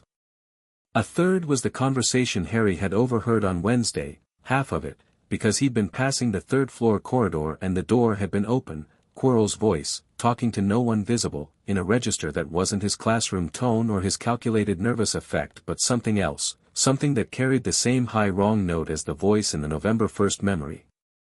Not Quirrell's voice. Something using Quirrell's voice. The third-floor corridor had a door Harry had been watching since week 1, the door with the 3-headed dog behind it, which he'd confirmed on an exploratory walk his fourth day at school when the door had been slightly ajar. He'd looked through the gap and seen the dog, heard a music that was making it drowsy, and noted that someone had recently been in there. Fresh scratches on the frame. The smell of something that wasn't stone or dog, something metallic and old. Whatever Dumbledore was keeping in that room, Quirrell had been working at it for weeks. Harry thought about the Philosopher's Stone. He'd read about it in one of the first-year supplementary texts, Nicholas Flamel, the elixir of life, the stone that produced it. He thought about what Voldemort, fractured and homeless and running on borrowed life, would want more than anything. He thought about why the most dangerous repository for an object of that magnitude would be the Hogwarts grounds specifically. He thought about Dumbledore, who knew about the something in Quirrell almost certainly, who had put the stone in Hogwarts specifically because he expected Voldemort to come for it. Because he expected Harry to stop him. Not because the third-floor corridor was impregnable. Because it was a stage, and Harry was supposed to arrive on cue, his heroism utilized as the final defense while Dumbledore maintained his own hands-clean distance from the confrontation. The traps in the corridor were designed to be defeatable by a first year with the right skills. They were designed to be defeatable by Harry, the controlled, loyal, manageable Harry that Dumbledore had shaped. But Harry had not arrived at Hogwarts as that Harry. And Quirrell, whatever was using Quirrell, had been sensing this for 2 weeks, growing more impatient, sensing the window closing. He was going to move tonight. Harry was certain of it. He was also going to be ready. The room of requirement, late afternoon. You think tonight, Neville said. I think tonight, Harry confirmed. The risk calculation changed for whatever's using Quirrell. We've been documenting things, making moves, the Gringotts' complaints are active. If Voldemort reads the situation even half as clearly as Dumbledore does, he knows the environment is changing. He looked at his wand. He wants the stone before it gets complicated. So we go to the third floor, Hermione said. She had her notebook open but she wasn't writing in it, she was looking at Harry with the expression she wore when she was fully committed to something and wanted to be absolutely certain she understood the plan. The two of us go with you. No, Harry said, and held up a hand before she could respond. I need you both doing something more important. He looked at Hermione. Can you get to McGonagall tonight? Without going through the main corridors. Passage behind the third-floor tapestry, she said immediately. It comes out near the staff room. Get McGonagall and tell her what's happening. Tell her to have the DMLE on standby, Amelia Bones, specifically, since she's already active on the Black case. If Voldemort is physically present in Quirrell's body, that's an active threat to a Ministry official's case witness. He paused. Also tell Bloodaxe. The Goblin Nation having independent confirmation of events tonight is legally useful. And me? Neville said. I need you at the third-floor entrance. Not inside, outside. He met Neville's eyes. If something goes wrong inside, I need someone out there who can bring people in fast. Someone who won't hesitate. He paused. And if it goes right, I need a witness who was there. First-hand testimony from a Longbottom carries Wizengamot weight. Neville's jaw set in the specific way it did when he was decided on something. Right, he said. Harry. Hermione's voice was careful but direct. What are you going to do when you get in there? I'm going to end it, Harry said. I don't mean Voldemort, I can't end Voldemort tonight, not with Horcruxes still out there. But I can end whatever's using Quirrell. I can get the stone and give it to McGonagall to return to Flamel, which removes the reason Quirrell is there. He looked at Fawkes. And I have some help with the fire problem. Fawkes made the ready note. The Horcruxes, Hermione said. She'd read the Quibbler article 3 times and had filled 6 pages of a separate notebook with analysis. If he split his soul, you think there's one in Quirrell? Like, actively? Not a container. A possessor. Harry thought about the sensation near Quirrell, the recognition, the watching through. He doesn't have a body. He found a host. That's why the blocks and compulsions resonated. A wizard with no body who specializes in getting into other people's minds recognizes the technique when he sees it. He paused. And he's been trying to use the same technique on me in defense class. The exercise. He looked at his hands. It didn't work because Fawkes' burning cleared the pathways. There's nothing to get a grip on. You're fire-warded, Luna said. She was sitting on the windowsill, ankles crossed, watching the sunset. Phoenix fire leaves a residue. It's in the old texts, once a phoenix has claimed someone, dark parasitic magic can't take root. The ground's already occupied. She turned to look at Harry. He must be very frustrated. Good, Harry said. At 9 o'clock the common room was settling into its evening rhythm, and Harry slipped out through the portrait hole with Fawkes on his shoulder and the quiet of someone who knows where they're going and isn't in a hurry because hurry is inefficient. The third-floor corridor was dark and still, lit by torches that burned lower than usual, a quality of dimness that felt like it had been created rather than discovered. Neville stationed himself at the corridor entrance, wand out, with the expression of someone who had decided to be unafraid and had mostly succeeded. Harry walked past the dark classrooms to the forbidden door. Put his hand on it. It opened. Not because he'd unlocked it. Because on the other side, something had already opened it. The room beyond was a large stone chamber, higher than it had any reason to be. The three-headed dog in the far corner slumped in a deep enchanted sleep. Someone had been playing music again, and recently. There was a trapdoor in the floor, open, a rope trailing into the darkness below. He went through.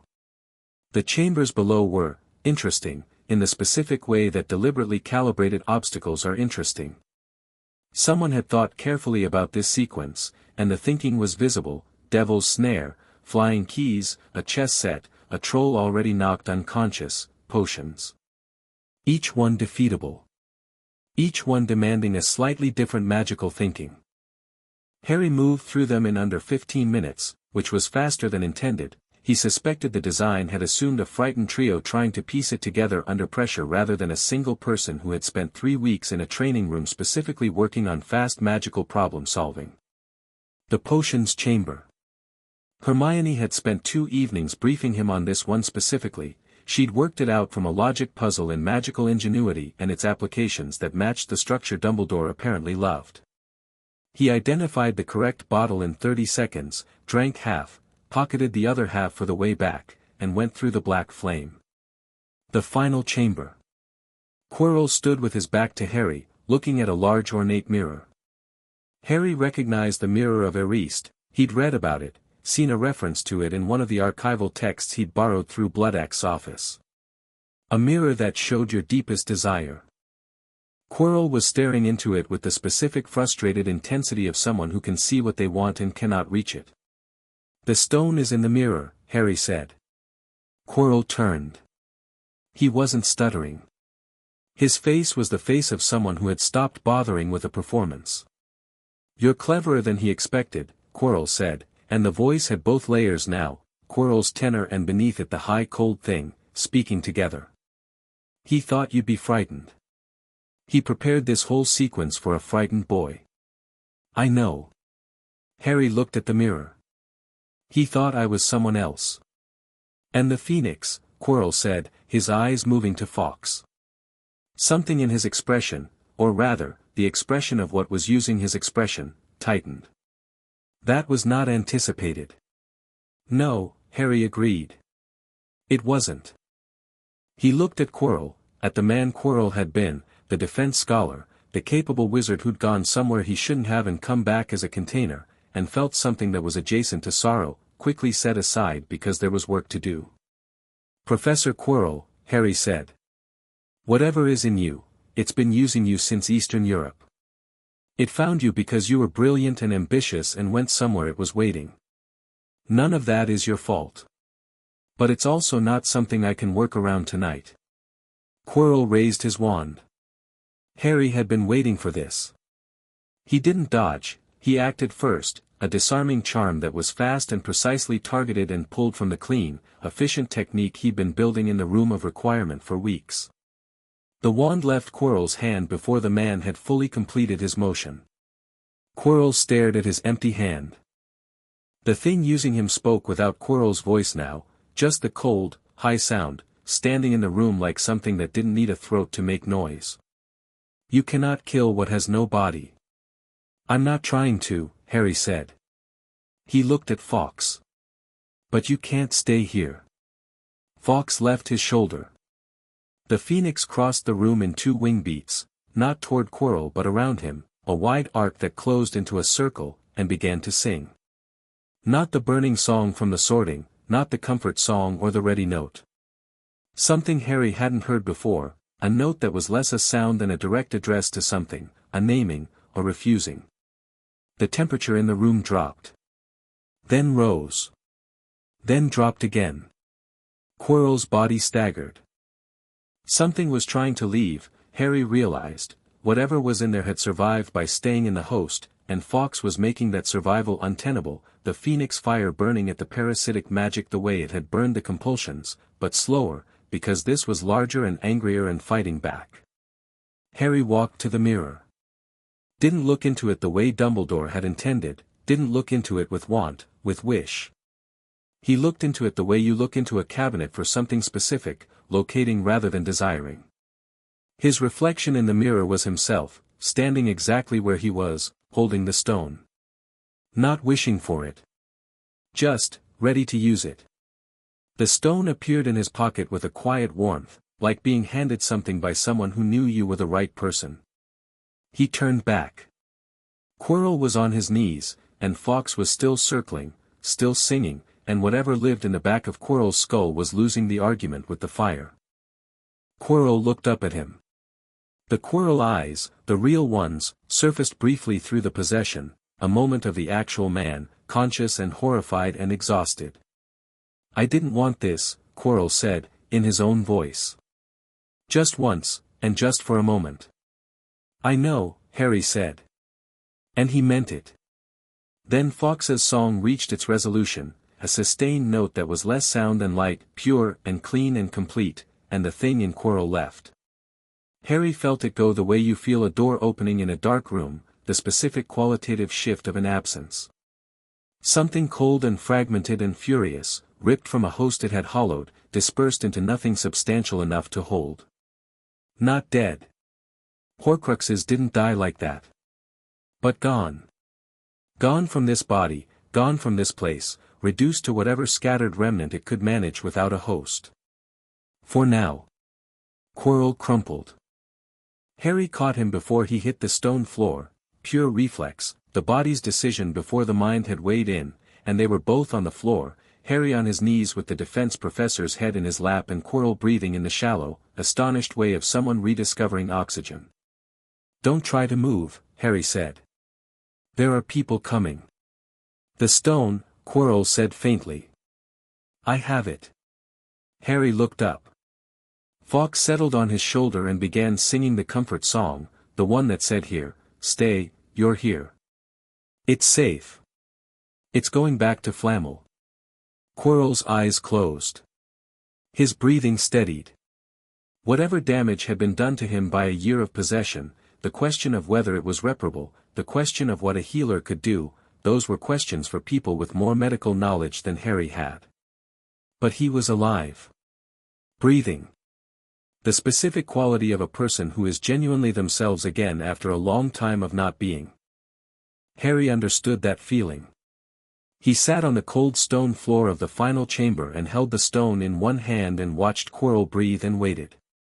Above him, through the trapdoor and the chambers beyond, he could hear footsteps, multiple sets, moving with purpose. McGonagall first. Then 2 people he didn't recognize who turned out to be DMLE investigators that Amelia Bones had dispatched when Hermione's message arrived. Then, 2 minutes later, Dumbledore. The headmaster stepped through the black flame and stopped.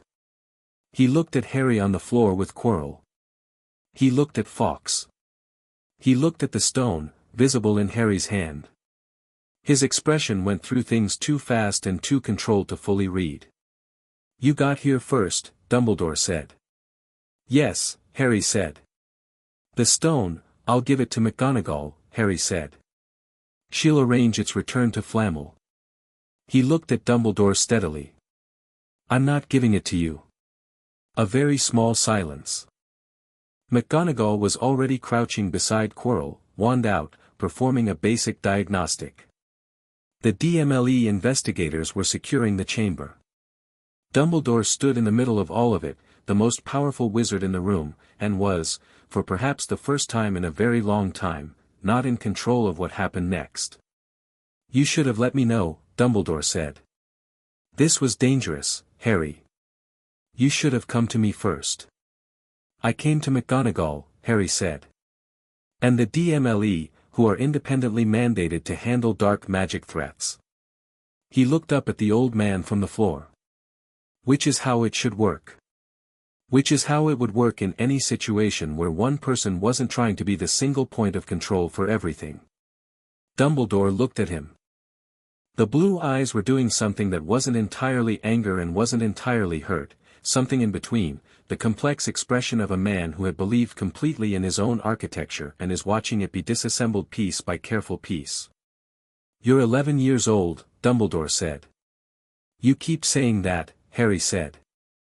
"I think you're saying it to remind yourself." He stood up, handed the stone to McGonagall, and waited while the DMLE investigators organized a stretcher for Quirrell. He didn't look at Dumbledore again. Not because he was angry, he was, but that wasn't why. Because looking at Dumbledore right now would invite the old man to make this into a conversation about feelings, and Harry's feelings were his own and he'd work through them somewhere he chose, on his own timeline. They carried Quirrell out through the chambers. Harry walked behind, Fawkes on his shoulder, the residual warmth of the stone still on his palm. He didn't feel triumphant. He felt the specific satisfaction of something correctly done, a problem correctly identified, correctly approached, correctly resolved, no one useful dead. He felt tired. He felt the letter against his chest, safe in his inside pocket. He felt, distantly and cleanly and without performance, the ghost of James Potter buying 30 seconds. He thought, "I'll read it tonight." He did. Sitting by the window of the dormitory at 1 in the morning, everyone else asleep, Fawkes settled warm beside him on the bed, the letter open in both hands. Lily Potter's voice was her voice. He recognized it from the memory, from the warmth of the recovered morning, from the specific quality of her directness and her love and the way she used humor as a precision instrument. She'd written, "Harry, if you're reading this, I didn't make it, and I'm so sorry for that in ways I can't begin to properly say in a letter. You should know that I'm not sorry we fought. I'm not sorry we chose to stand rather than run. You were worth that, and so was the world we were trying to keep safe for you. There are things I want you to know that I'm afraid you'll never be told if something happens to me. Your father is one of the bravest and funniest and most infuriating people alive. He loves you with a completeness I've never seen in anyone about anything. He was terrified when you were born, not of you, but of the size of what he felt. He'd never felt anything that big before and it frightened him and he laughed about it while being frightened, which is exactly what he does with everything. I want you to be clever and difficult and take up space. I want you to ask too many questions and refuse to settle and make yourself known. I want you to trust the people who earn it and be unmoved by the people who claim it. I want you to know that your magic is yours, not anyone else's instrument, not anyone else's tool. Yours. And I want you to know this, whatever you're told about what happened, or what was necessary, or why choices were made, you are allowed to ask why. You are allowed to disagree. You are allowed to want better.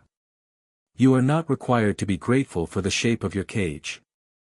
I love you, my darling, my brilliant, impossible boy.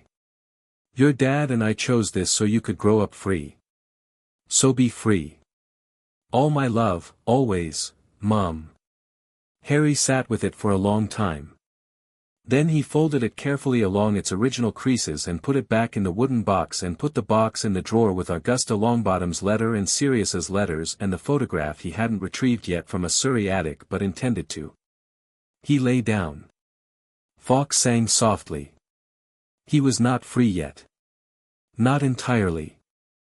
There were Horcruxes, and there was the prophecy still sealed in the ministry, and there was Voldemort dispersed and waiting and angry, and there was a long political fight still to be had over stolen seats and imprisoned godfathers and families that deserved better.